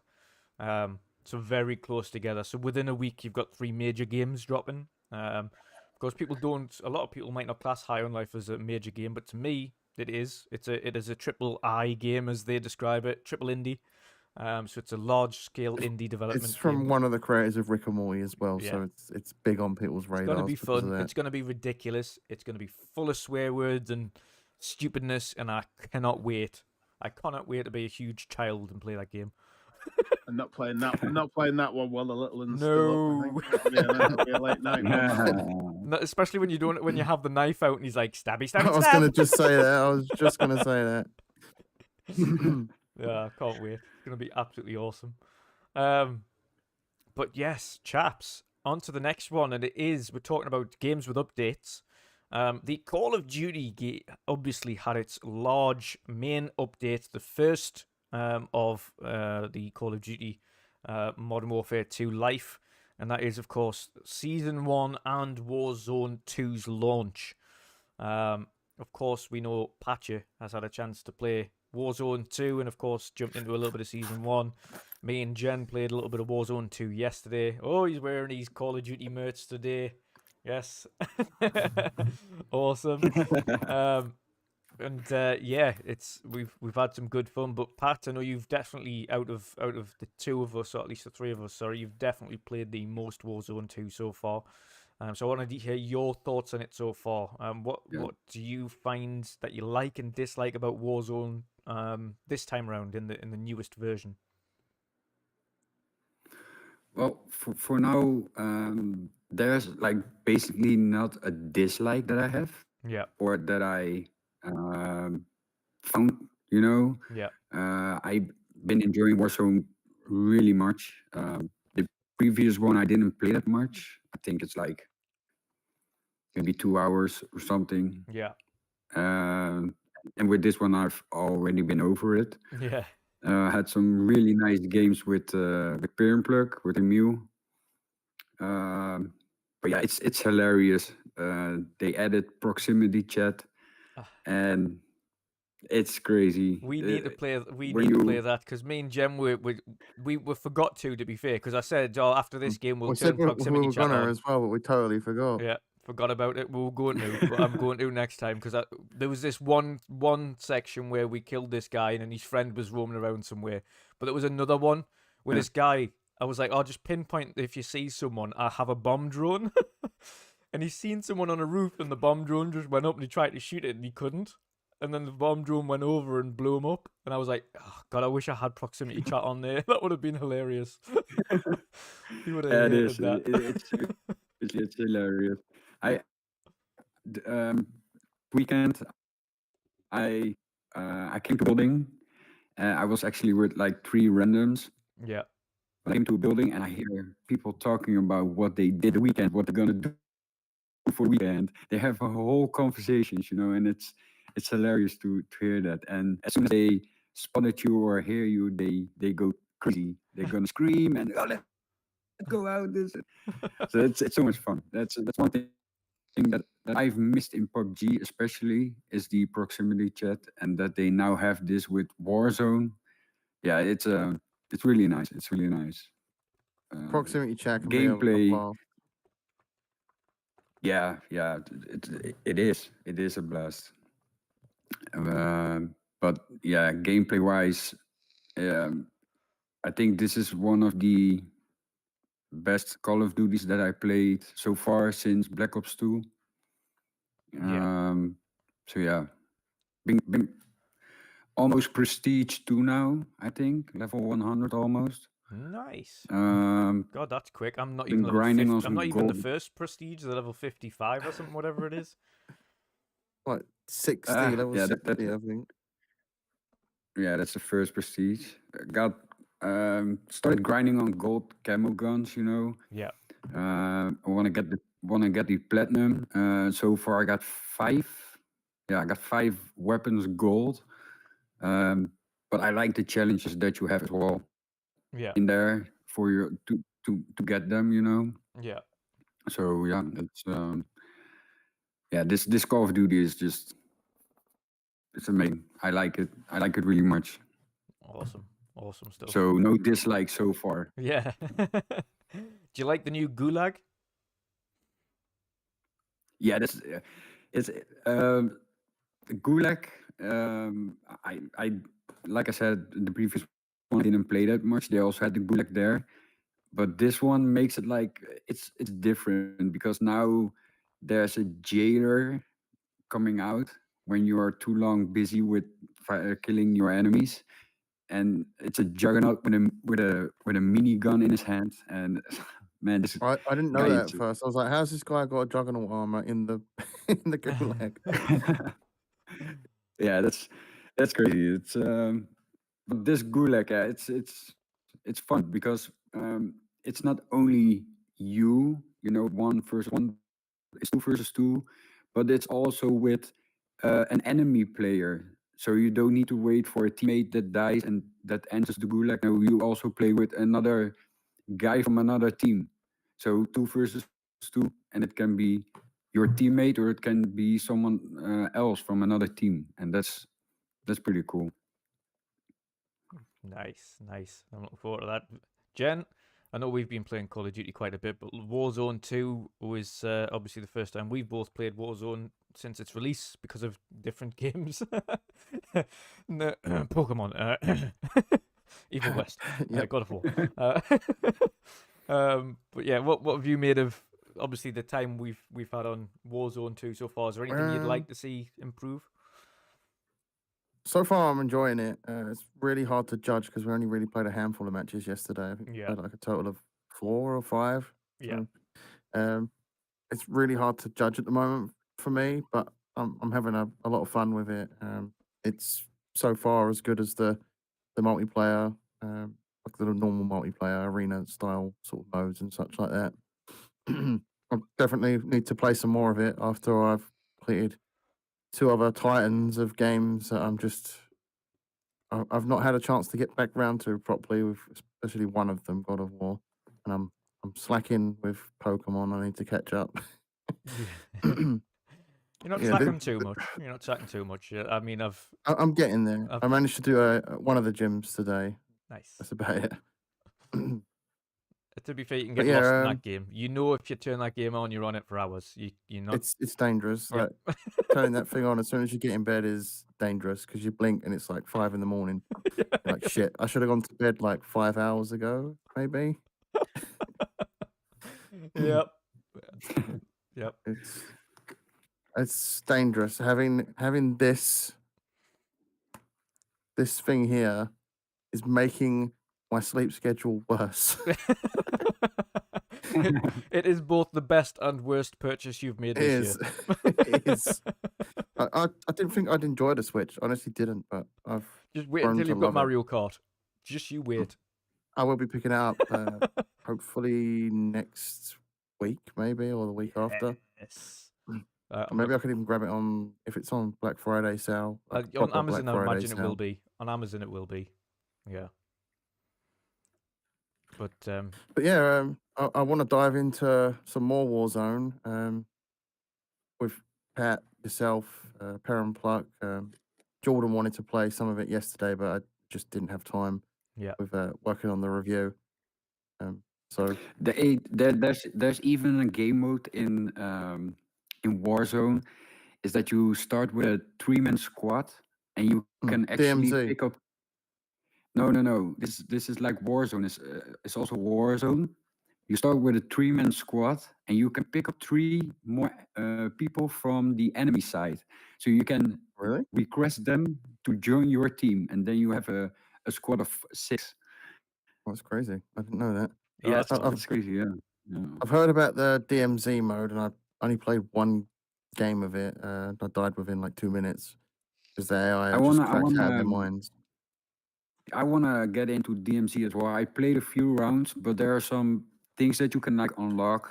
You can unlock a blueprint for a new weapon, and there are some like XP glitches in as well. So you get tons of XP. Yeah. As far as I saw. So yeah, definitely want to jump in with you guys if you're up for that. Yeah, definitely. Yeah, definitely want to try some more of that DMZ out because it's very much like that game on PC, Escape from Tarkov. Obviously, with Call of Duty's own twist on it, but it does remind a lot of people of that. It's a game mode I need to jump in for a few rounds with a full squad and not some randoms. Yeah. But yeah, exactly, I will say the one game I did have in there, the AI is cracked out of their minds, and as soon as they spot you, they're literally all over you, shooting you. Yeah. Which is odd because when you play invasion mode on the normal multiplayer, they're just standing around like a bunch of idiots doing nothing. So you can just like rinse the AI for XP. Yeah. It's not the case in DMZ. It's the other way around. They rinse you for XP. Yeah. Hey, but before we continue, guys, last week I shared a video on Twitter that I have a giveaway. Yes. I had 2 giveaways actually. One I already did. Patsy, she won the Forza Horizon 5 Doritos skin. Yes. I did it live on my Twitch channel. So again, congrats, Patsy, if you watch this or see this. But I still have one giveaway, guys, and that's a giveaway that I'm gonna do as well on my channel. So, but you'll probably all know where I stream. Yep. But it Links is in the description as well, guys. Yep. I got the Modern Burger Warfare 2 King? Burger King skin. Yes, guys, Burger King skin. It's still on Scratch, so it's still closed. But yeah, probably this weekend I'm gonna announce the winner that get this. So make sure to tune in and Who knows? You might be the lucky winner of the Burger King skin, guys. Nice. Awesome stuff. You muted, Mick. It's a good time to mention off the back of Pat doing his giveaway. I'm going to be doing a giveaway. I Oh, nice. recently received this Oh. from Hyperkin. Oh. So I'm going to be doing a giveaway for this very soon on Twitter. I seen that So one. Keep your eye That's out cool. for that. And yeah, so thanks for reminding me. Awesome. So 2 awesome giveaways back to back there. So you've got the Burger King skin with Patchy, so make sure his links are in the description below. Tune into his Twitch channel this weekend for a chance to win that. And Mick's links are in the description below for a chance to win the awesome X91 Ice X91 Ice, yes. controller So yeah. for That Xbox, looks which good. is another awesome win there. Thank you to Hyperkin for that one. Yeah, shout out to Hyperkin for that. But yeah, tune into Mick's channel again. Links in the description below. His YouTube channel, his Twitter, etc. So make sure to drop a follow and subscribe to that to stand a chance to win there as well. And speaking of Hyperkin, they announced the 360 controllers, didn't they? Yes, Oh, yeah, yes. Wired Yeah. 360 I've not controllers. seen them yet, but I That was heard a about that. Good segue there. Oh, they look awesome. The OG. They look, yeah, they are I was identical. taken They've back. added they've added the share button, obviously onto it. So it's they've got the share button, they've got the new like kind of center buttons, but they've got the original Xbox kind of logo on there. I think I've got it in the Twitter DMs. If you have a look on the midweek mix-up chat, there's 4 colors. So they've got pink, they've got red, they've got white, and they've got black. They are wired controllers. That doesn't bother me so much these days because I play wired now. No. I'm always sitting Same here. right here, so everything's always plugged in. It gives you quicker response anyway. So yes, it is wired controllers. I don't mind so much, but they look like Jem was saying when he seen them. He said, "I can't remember them looking so odd." But I think that's it's what really they look like. weird. I was like, looking at it, I was like, I don't remember them looking that weird because I've not got a 360 controller to look back on. There Yeah, you Nick's go. got it right Oh, there. yeah, Mick, nice. It's weird. It you've got kind your- of if looks you like a put dog 'em- bone. Yeah, if you put them next to Oh, each now we're other, gonna see all the controllers, of course. there is similarities, but you can see, Yeah. you can see the way that they were. Yeah, man. They were kind of dog bone shaped almost. I think you've got a point there. And I have a battery Yeah. pack on this one. The worst, It's not an and the Xbox worst controller, but part- since we're bringing out controllers, but the worst part of the It's thick. 360 was this bit. Yeah. Yeah. You go Mm. back and play a 360 controller, and you've got this huge battery pack in the back. You find that your fingers don't know where to go Yeah. because of the battery bit. But yeah. But the awesome looking controllers, of course, they've got the new functionality on them. They've got improved vibration on them. But they do have the original sticks that you found on them. The original D-pads have been redone for them. But they do have the new buttons. So instead of course, just your regular start, literally start and back button, which is what it was on 360. They've got the new buttons there and they have the share button on the controller. So you have the new functionality there as well. So that's awesome. But it is wired. With it being wired, I don't expect them to be, ultra expensive. Probably about maybe 30 or 40.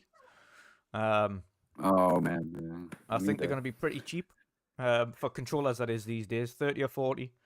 I don't even think the Hyperkin Dukes were that expensive. I think were they not like 50 or something? Yeah, something like that. 44 Yeah. maybe or something like that. I'm not sure. It was around 50. Yeah. I'm not convinced. I think they might have been a bit more expensive than you think, but I'll find out. They're probably reduced Hyperkin now, and you're like, Duke. damn it. So I got my Duke free anyway Yeah. in the end. So Oh yeah, you sent me that. yeah. Oh, I can't remember. Did I respond to that? I can't he said, remember. what is it? Are the Dukes 70 Fanto or the 360 controllers 70? You'll have to let me know on that one. In chat. Yeah, I please. think he's right. I think the Duke was 70. Yeah, So the Dukes. Yeah, so the Dukes were 70. So okay, that's more Yeah. expensive than I thought. I don't think they're 70 unless they're still 70, but I can't imagine they'd still be 70 now. They are. The Halo one that I just got was 70 quid. The 20th anniversary one was 80, and it's not even as nice. It did have a cool boot up thing on it. That's the Not thing as with cool the as Duke the Halo controllers, one. though. Yeah, that's what I'm saying. The thing with the Duke controllers is it had that LED screen in, where it had a cool boot up animation, and that's worth the price of admission. To be fair, Yeah. I would love something like that on the actual Xbox controllers. To be fair, like a nice little small LED screen with an awesome boot up animation. That would be funky. I would bring that back. I'd just like a but- goddamn share button on the Elite Series controller already. Yeah. Yep. I think the only thing, and I don't know whether or not it was Jason Ronald or whether or not it was David Prien when we got him on the show to speak about that. I think we mentioned the share button on the Elite, and he just said it's the placement, like where do we put it? Because you have the mode button, so you can select your multiple modes. Do you put the mode button on the back like most people? But then you've got again where it charges, which is on the back, so then the mode button would get kind of blocked. Or do you put the mode button at the top? Maybe he's on the opposite side of the share button. Oh, sorry, the sync button. Yeah. I thought that they could easily the button that changes the profile. Yeah. Yeah. Well, you could just press the sync button once Yeah. to switch between, rather than press and hold it to sync. Yeah, like repurpose it so and it's double tap it to switch between devices. Yeah. If you just pressed it once, that would move that button to there, Yeah. and then you've got the share button back. Yeah. Yeah, it's a good. Or like I say, just have another button on the opposite side because there's plenty of space across that top bar. You're right. You could put one on that side and have the sync button on Can that. you not program the share button on the pedals? You can program it. Yes, you can make it so that you can just either tap them and then it'll do one or the other, video or photo. And you can also press it so that you can turn one into a shift button. So you have to press it and any other button. So you can do like a double hold and then press combined. So there's a few ways to do it, but it's never quite as easy as just having that button in the middle. Because I've because obviously I think my second mode on this is like a photo mode option, so I have the paddle here, and this paddle is take a screenshot. Yeah. So I'm like click. Yeah. But sometimes accidentally, especially when you're playing, you're like click, click, click. Or the chat pad has two programmable buttons. Oh, so nice. There's mine. So you just do photo on one, video on the other. Very nice. Very nice. Recently, I've been playing a lot with the Turtle Beach Recon controller. Nice. So it has all the buttons that you have on top here. Yeah. So you can like lower party chat, volume, the game. Share button is in the middle as well. Yeah. But it's a wired controller as well. Yeah. And I'm loving it. I have two buttons on the back that I can use. Yeah. So, and I do like these kind of controllers, the third-party controllers. I have two of the Nacon Pro controllers as well. Yes. I did also the unboxing videos of it. So yeah, I'll definitely probably gonna pick up the 360 controller. So yeah, that's one thing that I still need to pick up one Duke, and I need to pick up an old 360 controller just mainly for memento than anything else. They're not going to get used.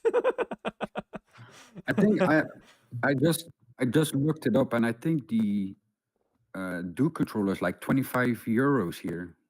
Oh God! I don't know if it's the one that Hyper King or the original out, Duke. But yeah, they did do some a while back, so it might be one of the old ones. Mm-hmm. Yeah, I think it is the original Xbox controller.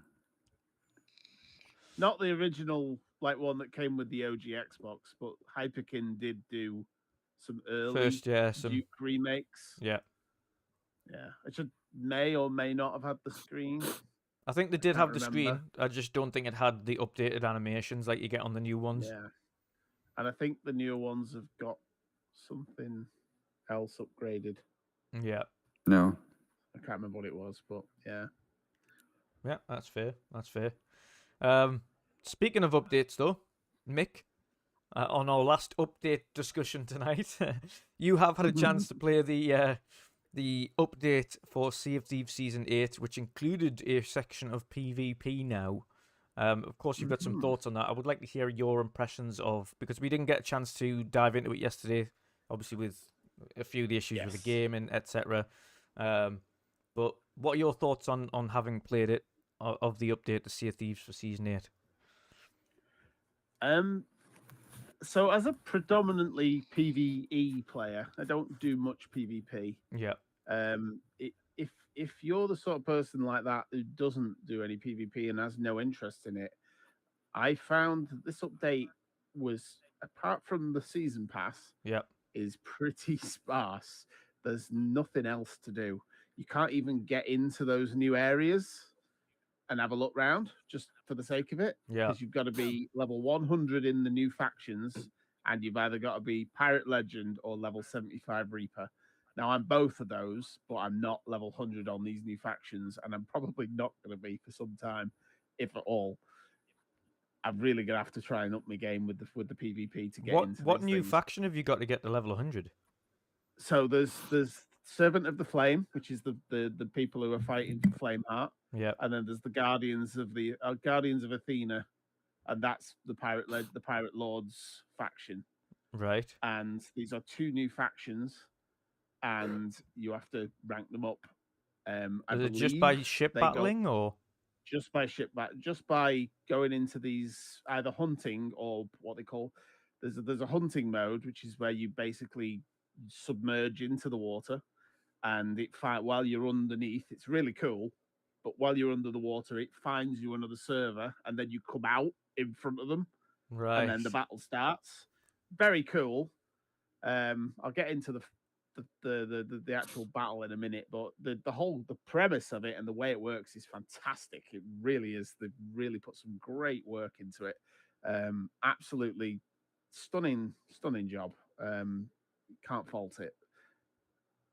The other way of doing it is you can just turn it on.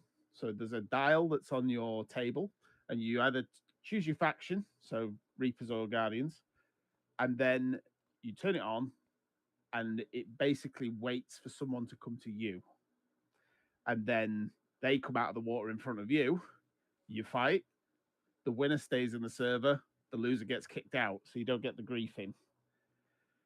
In theory. So here's the problem with that, is that the battle at the moment seems to be people are literally filling their ships with blunderbombs, and after they only have to get 2 or 3 holes in you and then spam you with blunderbombs, you never get a chance to repair because you're constantly being pushed off the hole. So you're either got to keep bailing forever, or you sink. It's not ideal. I could imagine there's probably going to be some sort of hot fix that's going to maybe nerf the blunderbombs. I don't know. I'm sure they'll come up with something. The other problem, or just make blunderbombs sparse. Well, that's what they've done with cursed cannonballs. They've made them very sparse now. You used to find at least half a dozen on the island before you set off. You're lucky if you find one now. Yeah. So they've nerfed they've nerfed them. Yeah. The other problem that I found out today when I was sailing with Debbie, who was our first guest on See Tuesday's Playcast. Yeah. Me and her were playing today, and a friend of hers, and we got absolutely owned just repeatedly by that just blunderbomb tactic. But then on one of the servers, there's some sort of, the idea is once you finish the battle, you're supposed to be, the loser is removed from the server and the winner stays in that server with the loot. Yeah. And there's something, and I don't know how, and I don't really want to, but there's something that they're doing that's causing you to still stay in the same server, and then they can just keep attacking you. Right.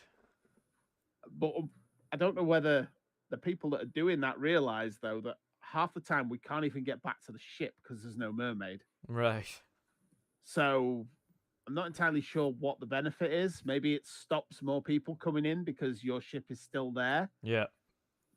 I don't know what but it's happening. It happened to Debbie a couple of times yesterday, and it happened to us today. it's not perfect, but to be fair, when is any game perfect on the first day? Yeah. You know what I mean? So Yeah. there's some work to be done, but the premise for it is very good. My problem is that I take a lot of coaxing to sort of get me into. We do a lot of the PvP when we're all in two galleons on the Tuesday streams. Yeah, and that's fun. Because it's fun because you've got a bit of backup. Yeah. And it really doesn't matter. We're all just having a laugh. But when you're on a sloop and trying to sort of get somewhere and you're just constantly blunderbombed, Yeah. and then you're dead and you go back out, you spend the time and the money to get more resources to go into the next battle and then instantly lose again, and you've lost all your resources again. It's just we lost 3 matches in a row, and I was already thinking, this is not for me. This is not for me. But then a friend came in. We had another loss, but it was close. And then after that, we started to sort of get more working together. Obviously, it's a new crew, so we didn't really know each other that well. Once we'd sort of got the hang of who was doing what and all the rest of it, it started to work out better. Yeah. And yeah, we managed to string about 4 wins together, 3 or 4 sort of wins. So it was good. We got a little bit further, and I think I could probably end up doing it more, but I did say to them, you need to just message me and tell me to get in, because I'm not very good at confrontation. I'd rather not. So that's why I don't do a lot of PvP. So it's it needs work, but it's going to be good, I think, in the end. And the game needed it. I know a lot of people were big on the arena and they were sad when it left. Yeah. I would say this is better than the arena. Yeah. Because the arena was, I went into the arena a few times. It was just full of people griefing each other constantly. So I was just like, nah, this is it for me. Definitely not. At least in this, you're in the main game. Yeah. You know? So it's a bit more fun. And it's got the added advantage that me and Chris, while we weren't doing the Sea Tuesdays last night, me and Stipe, Chris, we were out just sailing around like we normally do. And there was hardly a boat to be seen. It was just deserted, and we sailed around for ages and just got a load of loot and just cashed it all in. It was beautiful. Yeah, that's because all the people who want the PvP have a mode now. Exactly. The only time you see anyone is when they're somewhere else doing their thing, thinking, oh, I hope he's going to be all right, because, they're just probably like you, just thinking, I'm busy doing this, I'm not interested. Yeah. And yeah, that was it. It's just, that was what it's like. So it's had a good impact on the game if you're not a PvP person. Yeah. Because you seem to be getting left alone a lot more. But yeah, it's still it does leave you with not a lot else to do if you are a PvE person.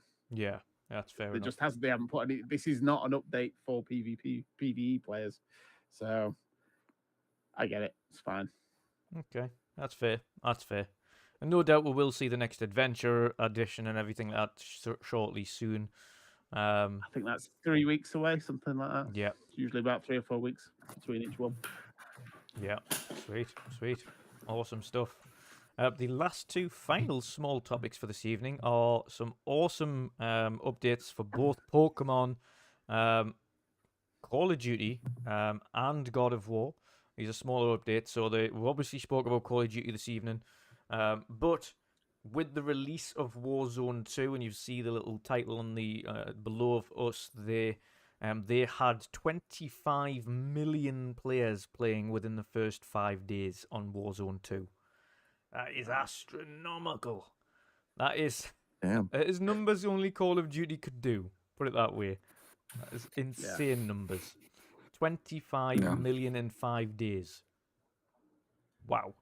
Crazy. It's crazy. That's a lot of people to take into account. That's God knows how many stadiums filled with people.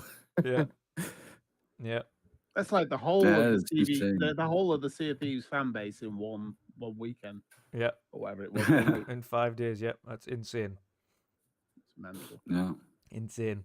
And that, again, that's just the first 5 days. No doubt that's going to just grow and grow and grow as it goes on. And of course, then you've not even including all of those who haven't played it yet because they haven't got it yet for Christmas. we're going to get the Christmas noobs. Is everybody ready to kill some Christmas noobs? Woohoo! Guy is. But there's some fake news in the chat, by the way, and I won't have it. Hertog Vin saying there was 25 Here we billion go. playing Sonic. Yeah, that's Like fake. 25 Fake news. people. Just 25. Fake news. Yeah, I wish I had like a Donald Trump fake news thing to put up here. Fake news. Wrong. But also Fake news. in first 10 days of Call of Duty coming out was a profit of $800 million Yeah, in the first 10 days when it released. yeah. Almost 1 that's billion in the first 10 days. And that was with that wasn't including Warzone or any Oh, microtransactions. that was Warzone. That was Yeah. that was without Uh-huh. microtransactions. I would hate to see how much money they've just raked in as soon as Warzone went live. How many people bought Probably Battle Pass? we'll get the news probably somewhere in the upcoming weeks. They will tell numbers. They'll be like 5 billion already. If there's one thing, Call of Duty makes a dirty amount of money through microtransactions. Yeah. It's going to be insane. Especially Call of Duty Mobile as well. It's ridiculous. Yeah. Yeah. Yeah. Yeah. Speaking of Yes. ridiculous, because we have had more records broken, and of course, me and Jen have been addicted, and so have many other people in the community. Pokémon also broke records. It was the best-selling game already, best-selling physical game of 2022 in the UK. That's not including digital sales, which is far higher for Switch than many other platforms. So that includes beating Call of Duty. That includes beating FIFA. That includes there's some big contenders to go against, and Pokemon's beat them all in physical sales in the UK immediately. And of course, we know that the UK is not the number one place there. So the numbers only speak Asia. as a really just a small margin of the large success they'll have. I did read as well that Pokemon in its first day in Japan did 2.25 million sales in the first day in Japan. So they had almost 2.5 million players in one day in Japan. That's just Japan. That's not worldwide. So I suspect Pokemon Scarlet and Violet will have already surpassed 10 million sales worldwide. What was that, Mick? Sorry, you're muted again. Oh, okay. Yeah, That's crazy. yeah, it's insane. absolutely That's insane. Yeah, bonkers. that's insane, man. Just goes to show how big of a titan Pokemon is and Yep. can be, even though it's been going for so long. To put it into perspective, it did 76% more sales than Diamond and Pearl remake. It did 50% more sales than Arceus. And it is now their second highest ever selling Pokemon already, only behind Sword and Shield, which launched alongside... Was it Sword and Shield? I think it was Sword and Shield, possibly. No. It was one of the other ones. I don't know whether or not Sword and Shield. It might have been, though. Pokemon Go It was launched... before Sword and Shield. Yeah, it was before that one. Was it Let's Go Eevee and Let's Go Pikachu? No, not that one. Was it Sun and Moon? Might Could have be, been, yeah. I'm not sure. It was Not one sure. of those, but basically the only game that surpassed it was one that launched with Pokemon Go in the same month. And obviously had the knock-on effect of people playing Pokemon Go ended up buying Pokemon. So the only one to outsell this game so far is that of those games. So it shows to just how big of a start and this has had, and that's not including Christmas. Crazy. That's just day one. So I'm expecting. I just think Nintendo need to get better hardware now. And Yeah. could you imagine what the next Pokemon would look like on a next gen Switch that's proper next gen? Exactly the same. Exactly as it's looked as every other Pokemon game. Imagine. You're not wrong. To be Well, honest. imagine. Yeah, but It imagine. is Nintendo we're talking about. I was gonna say, imagine a Pokemon though created in the same style. You've still got the same gameplay. There's nothing gameplay wise changed. It's still the nostalgic gameplay feel we've had, which thankfully this one has. menus in 1080p. Which thankfully this one has retained from the original. So this one feels like the evolution, but it retains the original combat kind of gameplay we've all loved throughout the series. Obviously, aside from Arceus, which was different entirely. Imagine this game on like Unreal Engine as opposed to their own engine. Imagine having more than 1 teraflop of power to create a game with. Like, I do believe these devs are capable of creating something special if they weren't held back so drastically by the hardware that they've got to produce for. Especially if you have a look at the world that they've managed to create on such limited hardware. The best looking games on Switch actually have to use the cloud in order to run. So the only games that are big games that run in the cloud or run on Switch are cloud based, which means that you have to stream it. It's not natively downloadable, which is a shame, of course. But that's because of the console's hardware power. Like, you can literally do nothing with it. I will say, actually, I tried Control on the Switch, which is a streamed one. Yeah. Man, that game was good for considering it was streamed. Yeah. There was next to no lag whatsoever. And, that game looks great anyway, but I was really impressed with how well that streamed. Yeah. Yeah, I've heard the streaming's phenomenal. I don't know what servers they're using. Do we know what servers they're using? I've got no idea. That might be AWS though. Might be Amazon. Maybe. But yeah, I've heard good things about the streaming that they've got though, to be honest. And on a good note for those is the one positive thing they've got for their streaming is they don't need to worry about the resolution so much because the screen's 720p. It's not like apart from the OLED, of course, which is 1080, a 1080 OLED screen. But aside from that, the screens on the regular Switches are 720. So they don't need to worry about resolution. They can have that dialed all the way down. So the game streaming's a lot easier. But I would love to see because if you have a look at Zelda, Breath of the Wild, if you have a look at Mario Odyssey, if you have a look at Pokemon Violet and Scarlet, if you have a look at what they're capable of doing on such limited hardware natively that are actually installable and downloadable to the console, it's insane. So yeah, I wish they would give them a little bit more flexibility in order to do more, because I think they'd put out some phenomenal games. Truly. Nintendo need to give their devs better hardware, better tools to play with. Because they could crank out some really good looking Pokemon games that way. Really good looking Zelda games. If you think they're doing sales numbers now, when they are king of sales. To put it into perspective, I think that some games are 1 in every 2 Switch owners have the game, which is fucking insane.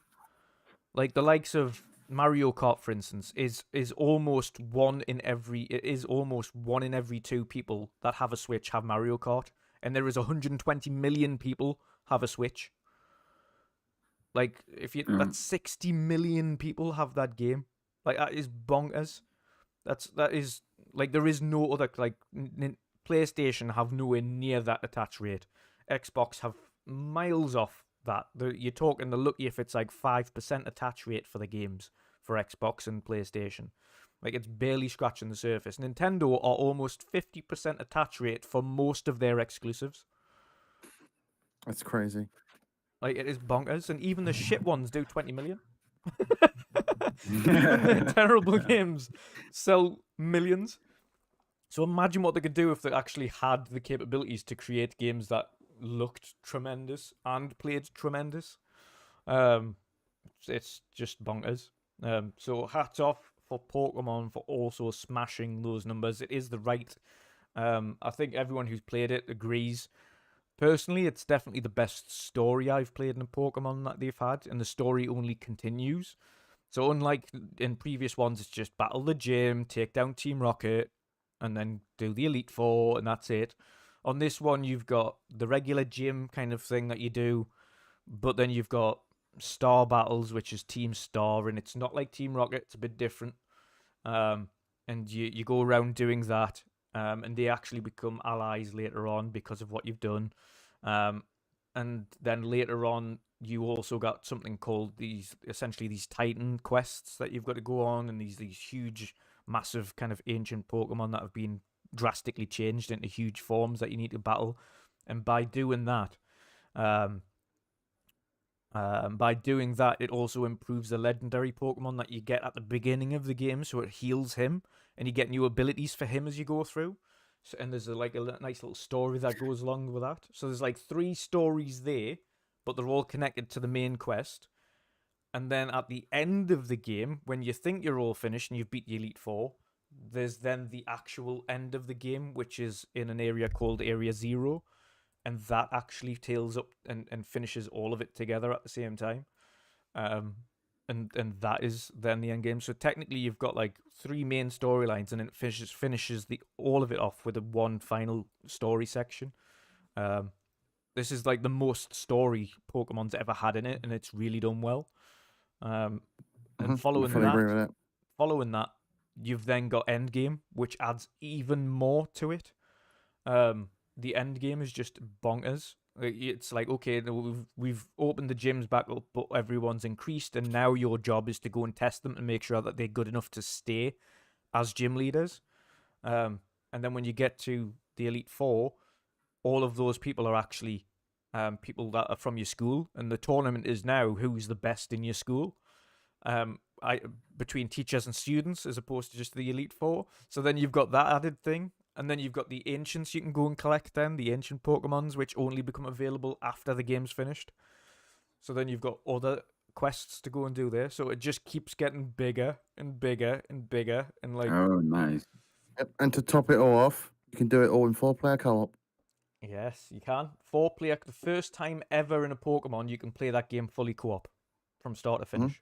4 players. Yeah, I really enjoyed that when me, you, and Fanto jumped on and it was good. did a bunch of those The Terra battles, raids. and Yeah. Yeah, they were really fun. Quite Need to do some difficult more of actually that as well. You had to when really we think can. about what you need to do. I had to like look up, okay, what's its weakness and what's going to harm it and what isn't. We got wiped out many times, and we had to go back in with different Pokemon. Initial time you like fight a Pokemon, it's sort of shadowed out, so you're playing who's that Pokemon basically. Yeah, The running sort of thing from the cartoons what we watched as kids. yeah.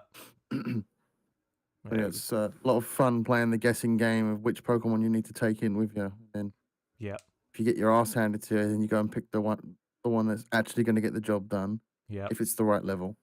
yeah, which is good. The bonus of this as well is, of course, with 2 different versions, Violet and Scarlet. If I invite Jen in, because he's got Violet, into my game, then he can access the Scarlet Pokemon that he can't see in his game. So then he can catch those and take them back to his. Vice versa, if cool. I join his game on Violet, then I can catch the Pokemon in his world that aren't available I think to me. it doesn't actually matter like whose version you join. It just It kind opens of up merges the whole. both, yeah. Yeah, as long as someone's there that's got Scarlet and someone's there that's got Violet, the roster of Pokemon opens up. Yep. And final piece de resistance, and Jen, I know we spoke about this last night actually. Believe it or not, and this shows how big a confidence Pokemon have in this series going forwards, and people might or might not like this singer, but the main theme song for Pokemon Scarlet and Violet is Ed Sheeran, who created a song for the game called Celestial, which is Celestial, Ed Sheeran and Pokemon Celestial, which is lit. There's a music video for it as well, where they put him in the anime. And it is the final credits tune as well. So when you finish the game, you've got the Ed Sheeran soundtrack blaring. It is mad. It shows how much confidence Pokemon have in that to get a Western singer to do the theme song. Like, this is a majorly Japanese company, and they've hired one of the biggest Western pop stars, should we say, on the planet, one of the biggest Western pop stars on the planet to do the soundtrack, and it is a fun video. As much as you might not like it, like he even showed it to Jenny. He's like, I'm not the biggest fan of Ed. I'm like, no, Yeah, I don't blame you. not a fan of the song, not a fan of Ed Sheeran. I think most of his songs sound the same. Yeah. But the video was really good. Production value on the video was awesome. Yeah, it was. I remember this song. This song has been constantly on the radio it's all been the time. going on the radio. Yeah. Yeah. That's the But I've Pokemon never theme seen the tune. clip so far. Yeah, so far the clips looks really nice, animated with the Pokemon stuff, and Yeah, it is mad. it's funny. Yeah. And like I say, you wouldn't think it because it started playing at the end of the game, and I was like, I recognize this song. Like, why do I know this song? And then I looked it up, and I was like, Ed Sheeran in Pokemon. I was like, I did not expect that. So yeah, shout out to them for that's a big collaboration. Of course, Ed's a massive, he is a massive Pokemon fan, much like a lot of us. We grew up with it, with the Pokemon card games, with the figurines, playing it on the original Game Boy and everything like that. So we grew up with it. So naturally, of course, has he been given the opportunity by Pokemon to do a song for them? And he absolutely said, yep, I will do a song. So a lot of nostalgia in the video. Oh, massive amounts of nostalgia in the video. Even a throwback at near the end to Pokemon 2000, the film, which they should we say reanimated to put Ed Sheeran in instead of Ash Ketchum. So he's basically dressed as Ash Ketchum. Yeah, he is. Yeah. But yeah, awesome for them anyway. But yeah, it's great to see Pokemon going in the right direction. This is the true evolution of where we wanted Pokemon to go. And if this is just a taste of what's to come for the future of Pokemon, I think it's great. It is a traditional. They just need to take a few more steps, and yeah, and they're where Pokemon needs to be for the majority. I think. Yeah, they definitely need to bring voice acting to it. Yeah, 100%. Go on, Pat. I feel like you wanted to say something there. Well, I just saw that they you see this old television, like Yes. the 90s television, and you see this Mewtwo fighting with the Mew, and then he comes on the Charizard and with the head on, like you said, Yeah. he's dressed like Ash Ketchum. Put it backwards, it says Sheeran on it. Yeah. But seriously, I never knew this was a song for Pokemon. Yeah. What the heck? No one would. No one would. Now that I I've know been hearing that this- the song is at the credits, though, I can turn that down when they come on. Yeah. I'm just not a fan of Ed Sheeran. It's pretty cool though. I'm with you on that one. Yeah, it's pretty cool. Yeah, it is. It's cool, but like, hats off to both the company. I know the vast majority of people don't like, or just don't like his music. Obviously, as a bloke, he's probably a sound bloke, but yeah, a lot of his stuff is similar, very similar. But hats off to both of them. That's a big collab, massive collab for both the West and the and obviously over in Asia. I think that's a good collaboration for the both of them. So, again, it's just a sign of where Pokemon's going. I think they know that they've got a combined audience worldwide, and collaborating with Western artists and Japanese artists at the same time. They is did it fantastic. a couple of years back with Post Malone as well for the 25th anniversary event. He did like a live show or something. Yeah. Yeah. I think the next step you've mentioned, and I think we all agree on now, is Pokemon does need to get voice acting in it. It absolutely I does. feel It's there's so still many moments in the text-based. game would have been way more impactful had there been voice acting rather than their mouths moving and you reading words. Yeah. It kind of gets annoying seeing that. You're just like, well, their mouths are moving. You only would have needed to get some voice actors for that, and it would have been perfect. Yep. And I think they will going forwards. I think they will. I think they need to. Yeah. The next step for Pokemon is refine what they've got in this game and step it up with the voice acting. Yeah. Yeah. Last but not least, final update for this week, and a massive congratulations again to Sony Santa Monica. But we did expect no less because it's been getting rave reviews across the board, and it has, in our opinions, from playing it even halfway through the game, surpassed kind of all the things that needed changed in God of War 2018, which was pacing. A lot of it was down to pacing. but it's just improved on every area. And God of War 2018 is now the the fastest selling exclusive. Hey, nice. Original Game Boy Color. And Pokemon Yellow. Yes. Yeah, I think Mick's going to get his as well. Here we go. Oh, he's got the Flip DS. Yes, that's what I'm talking about. I remember everyone having one of those Game Boy Advance like flip things in school and having Pokemon Ruby or Sapphire, and everyone was going around with link cables getting Yes, Pokemon I off remember of each link other. cables. Absolutely. Still got it somewhere, in one of the drawers. Yeah, God of War. God of War Ragnarok. Don't even have to call it 2018 anymore. God of War Ragnarok has done in its first week 5.1 million sales. It is the fastest selling PlayStation exclusive. It is one of the best selling kind of in opening weeks of any PlayStation game, and the best selling of the franchise period. So massive congratulations to them. It is well deserved. I'm looking forward to seeing what the studio does next. We know, I would say, thankfully, from a creative perspective, that Cory Barlog has got a separate team creating an entirely different game that is not God of War related. We've heard it's kind of futuristic-y, spacey kind of game, so we'll see how that goes. But I trust in his ability and his storytelling to be able to deliver something great, no matter what it is. But massive shout out to them, because God of War Ragnarok has smashed its records, and deservedly so. Looking forward to seeing how that game performs over the Christmas period going into next year. I hope I do have something to say about that though, and it's probably going to piss some people off. Go on then. I think the reason why it's sold that well that fast is because of the PlayStation bundles that the game comes with. Yep, there's one of the reasons. But it was exactly the same for Spider-Man. Spider-Man and then Horizon, which they didn't speak about the numbers for Horizon until it was bundled with the PlayStation. Then they were like, look, it's done 5 million. You're like, well, no. Your consoles have sold 5 million. You were forced to buy it with the game because you can't buy it unbundled. So don't give me that. That's a trick. I was forced to buy the FIFA bundle. Yeah. Gross. Yeah. Yeah. I remember that.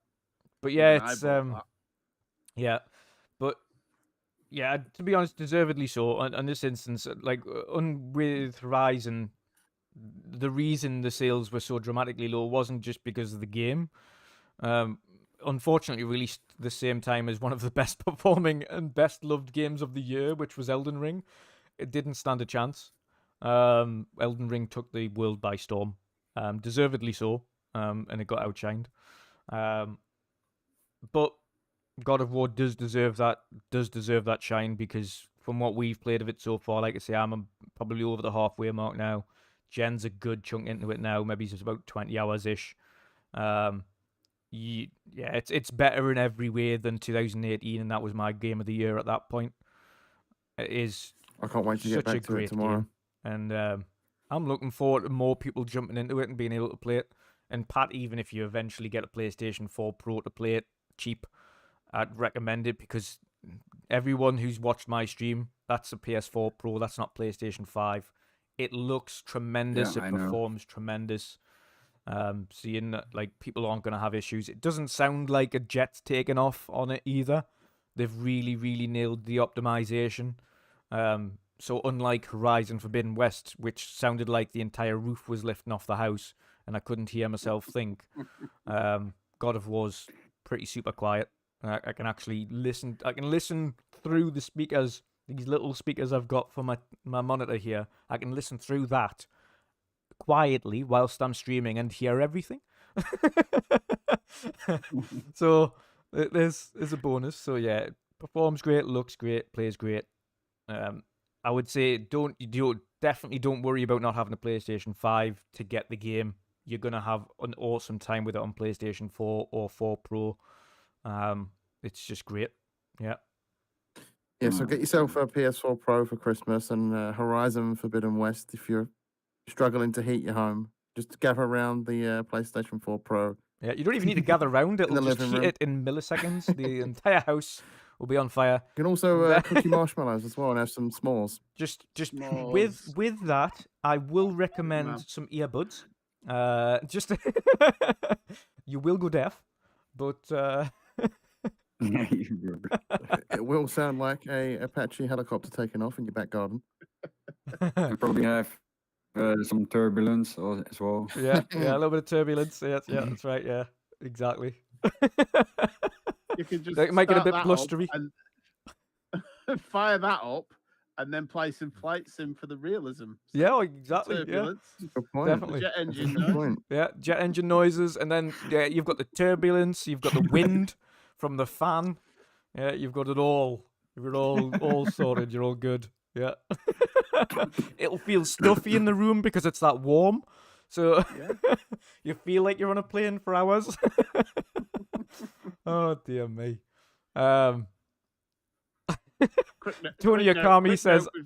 Tony Akami says, "I watch General God play games, then say I've played it. Get on my level."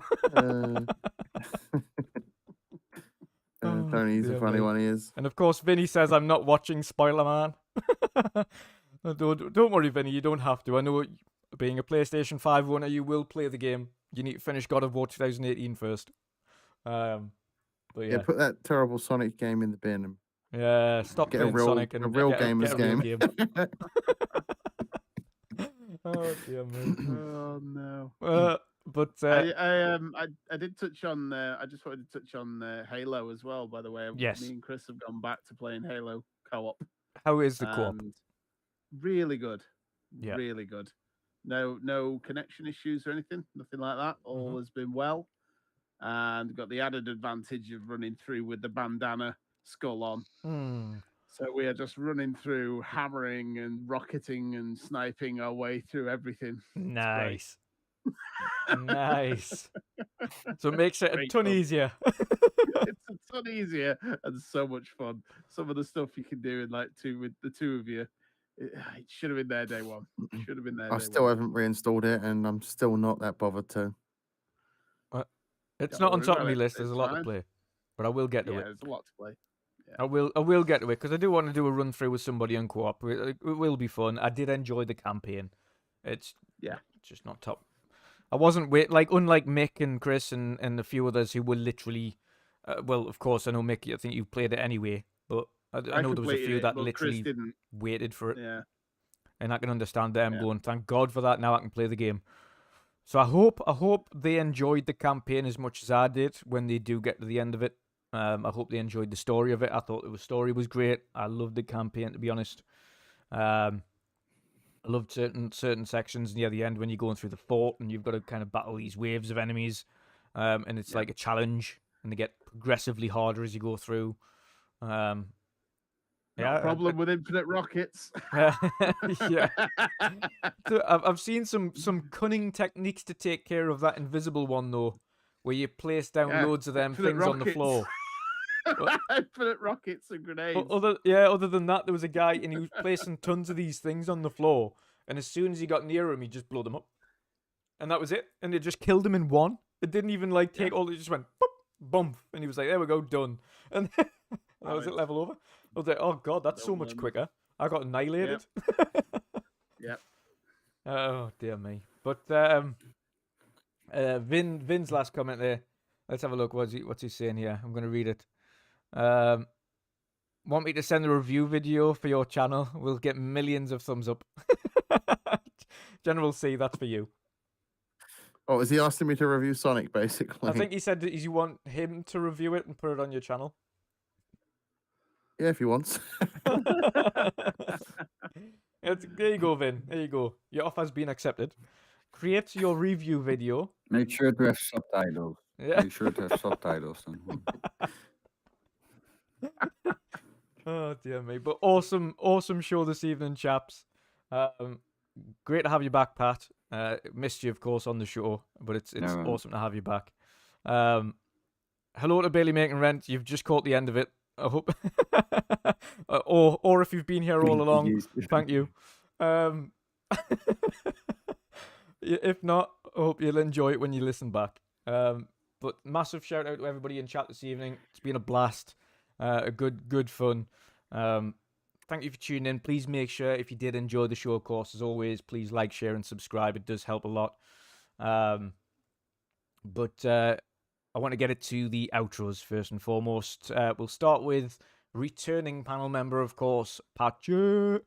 Let people know where they can find you, brother, and of course, where they can win that Burger King skin this weekend. Where can they find you streaming? All right, you guys can find me, of course, on Twitter, Twitch, under the same name, Petu070. Also, since a few days on Hive, so same name, Petu070, guys. As you said, this weekend, it's going to be Burger King skin for the Modern Warfare 2 giveaway.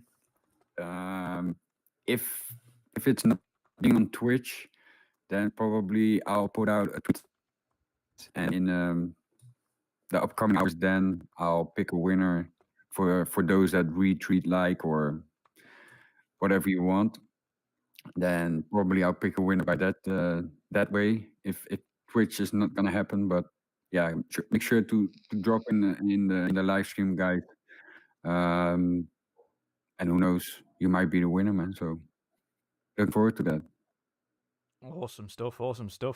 Brilliant stuff. And again, as always, chaps, links are in the description below. You'll find the links to all these fine gentlemen with their Twitch channels, YouTube channels, whatever they've got. They're all down there. YouTube, actually, easiest way for these, because we can do @handles now on YouTube. So Mick, I do believe Pat, if I haven't updated his yet, I will do shortly. And Jen, all you can just click on their names and it will take you to the channel, as opposed to clicking on the YouTube link. So much easier than going on a link now. You can just click on their names and it'll take you there. Next up, Xbox Mick. Let people know where they can find you, brother. Of course, no Save Tuesdays this week, but that doesn't stop you. Of course, on Sunday gone, you had an awesome stream again with Sightless Combat and co. And again, you will do, no doubt, across the week, have a couple of other little streams, and then Sunday again, another stream with Sightless Combat. So let people know where they can find you. Well, you say that, and sadly, I don't think I will be streaming with Sightless this Sunday because I have a health and safety course I've got to do. Lovely. For scouting. Lovely. So, yes. So that's fun. But yes, you can usually find me on Twitter, XboxMick29, and same with Hive now. YouTube, all the same. I'm just Mick29 on Xbox. So if you want to add me on there, feel free. Keep your eye out on Twitter. I will, like I said before, be doing a giveaway for this at some point soon. And this one's for Vin. Yep. So I've showed this before. I found this, something I've had for a while, and I thought of him. So there you are, Vin. Once I've managed to actually get away from work and get down to the post office, I'll get that off to you. And yeah, usual Sea of Tuesdays playcast on Tuesdays with your fine selves, and we usually have 2 crews. It's going to be an interesting one, I think, next, because we're probably going to have to do some of this PvP. Yeah, but you can't do alliances, because once one of you leaves, you get kicked out of the server. So there's no point even trying. So we'll see how that works out. I'm sure we'll figure something out. I'm interested to try the PvP out in this new thing. I think you'll enjoy it. So there's that, and yeah, usually I'm streaming on Sundays with Sightless Combat and me and Fairy and Paddy. Sadly, not this weekend. We'll be I forgot to inform him, so I'll have to. I'm glad you've reminded me, because I need to message him to let him know. So yeah, but that is my usual schedule. So yeah, take care. Awesome. Thanks very much. Awesome stuff. And last but not least, of course, the General C. If you haven't seen the General's awesome review of Evil West, please go obviously and check over on that channel. But Jen, you've also got more content upcoming, so let people know where they can find you and your awesome content. I'll be back to God of War tomorrow night, hopefully, fingers crossed. Should be around about 8 UK time.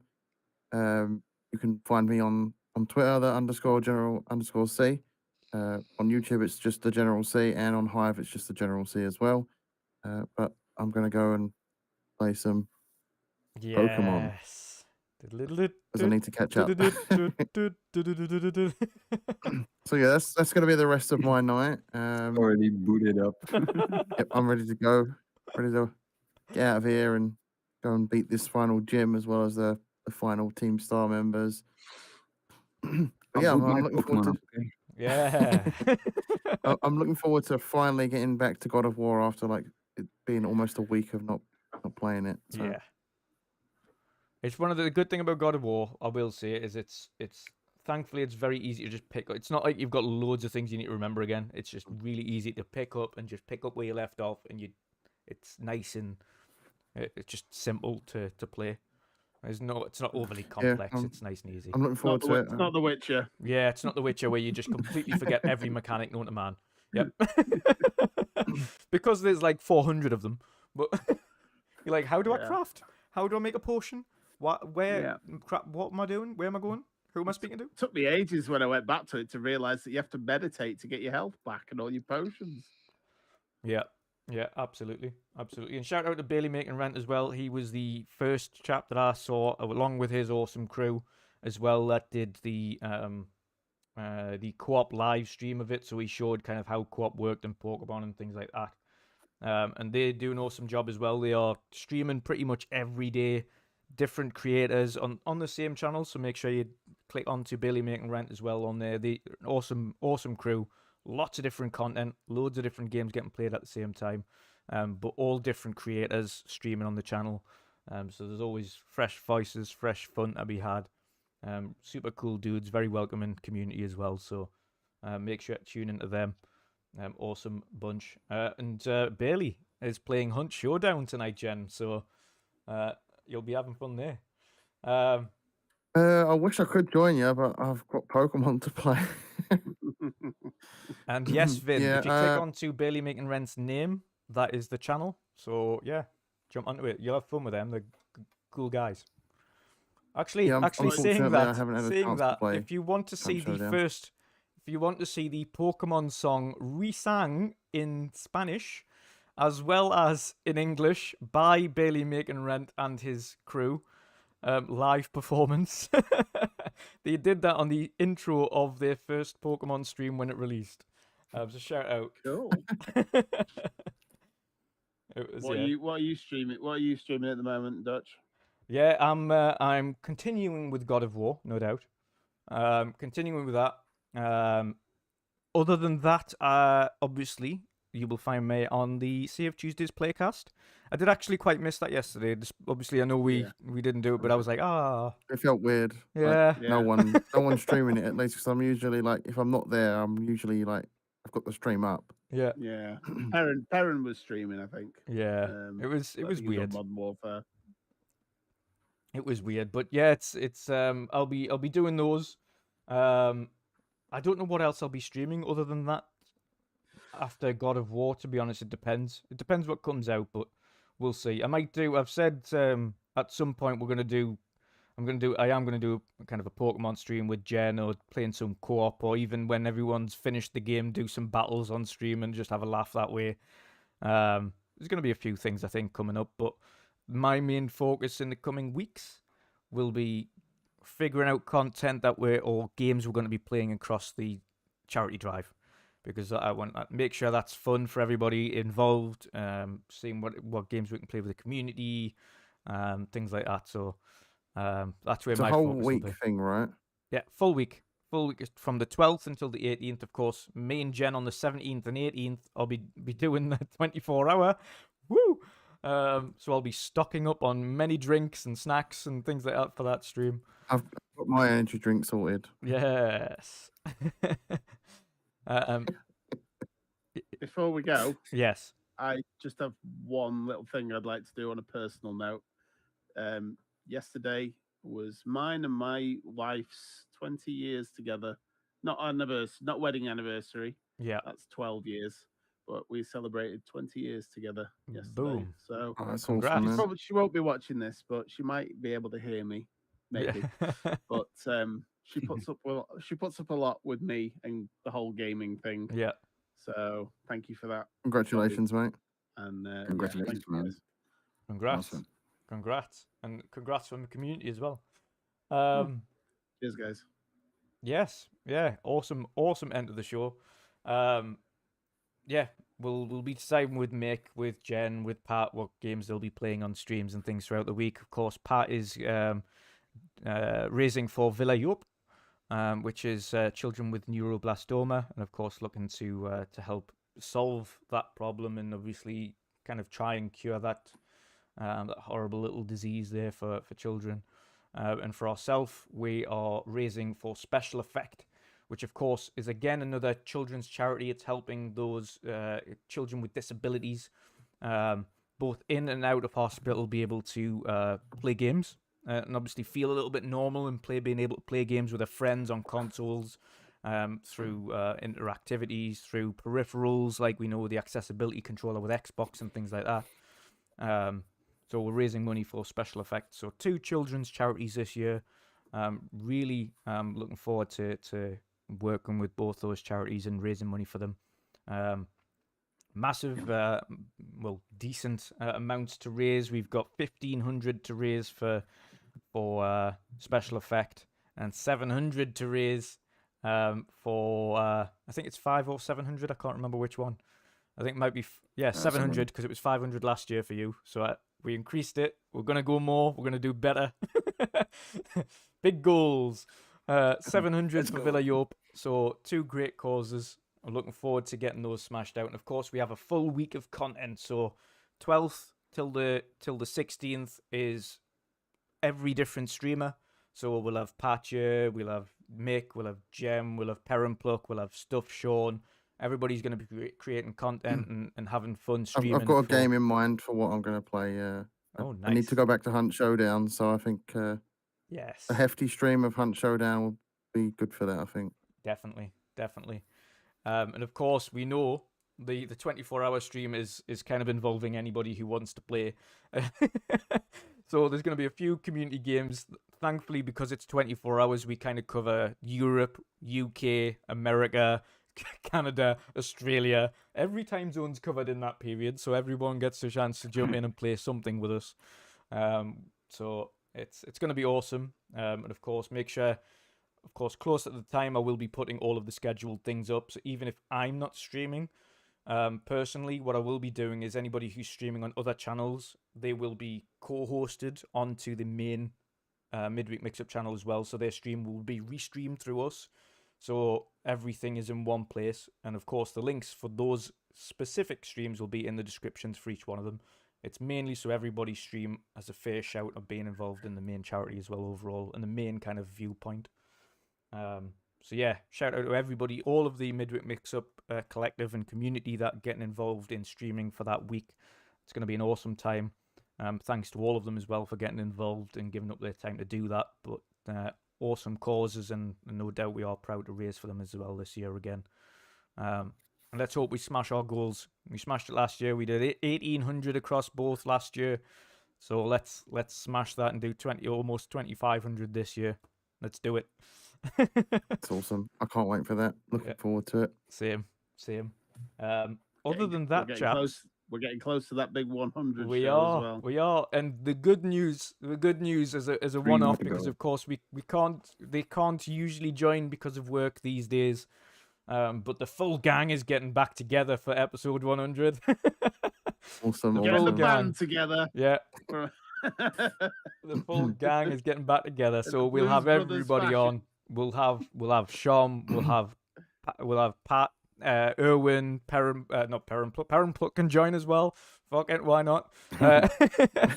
Vinny, of course. If Vin doesn't show up in full Sonic cosplay, I'll be very disappointed. Yeah, there you go, Vinny. You've been given your heads up. You're gonna have to dress up as Sonic for the 100 episode.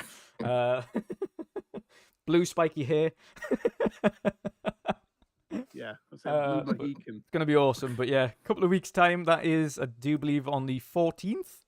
Let's have a look. I'm just double checking. Yeah, it should be. Said no problem. That's in the week of our charity stream. 10. Yes, it is. Yeah, it's gonna be fun. Oh my god. Yeah. the 14th. So it falls on the week of the charity stream, which is even better. It's even what perfect timing that is. So yes, it's going to be great fun. Looking forward to that, chaps. Massive 100 episodes already. Can't believe it's that quick. But it's been a great ride so far. Tough and challenging at times, but worth it. And an awesome community we've got here as well. But hope everybody has an awesome evening. Thanks again for joining us this evening. Please make sure to like, share, and subscribe as always. And until next time, chaps, have an awesome evening and see you all later. Goodbye.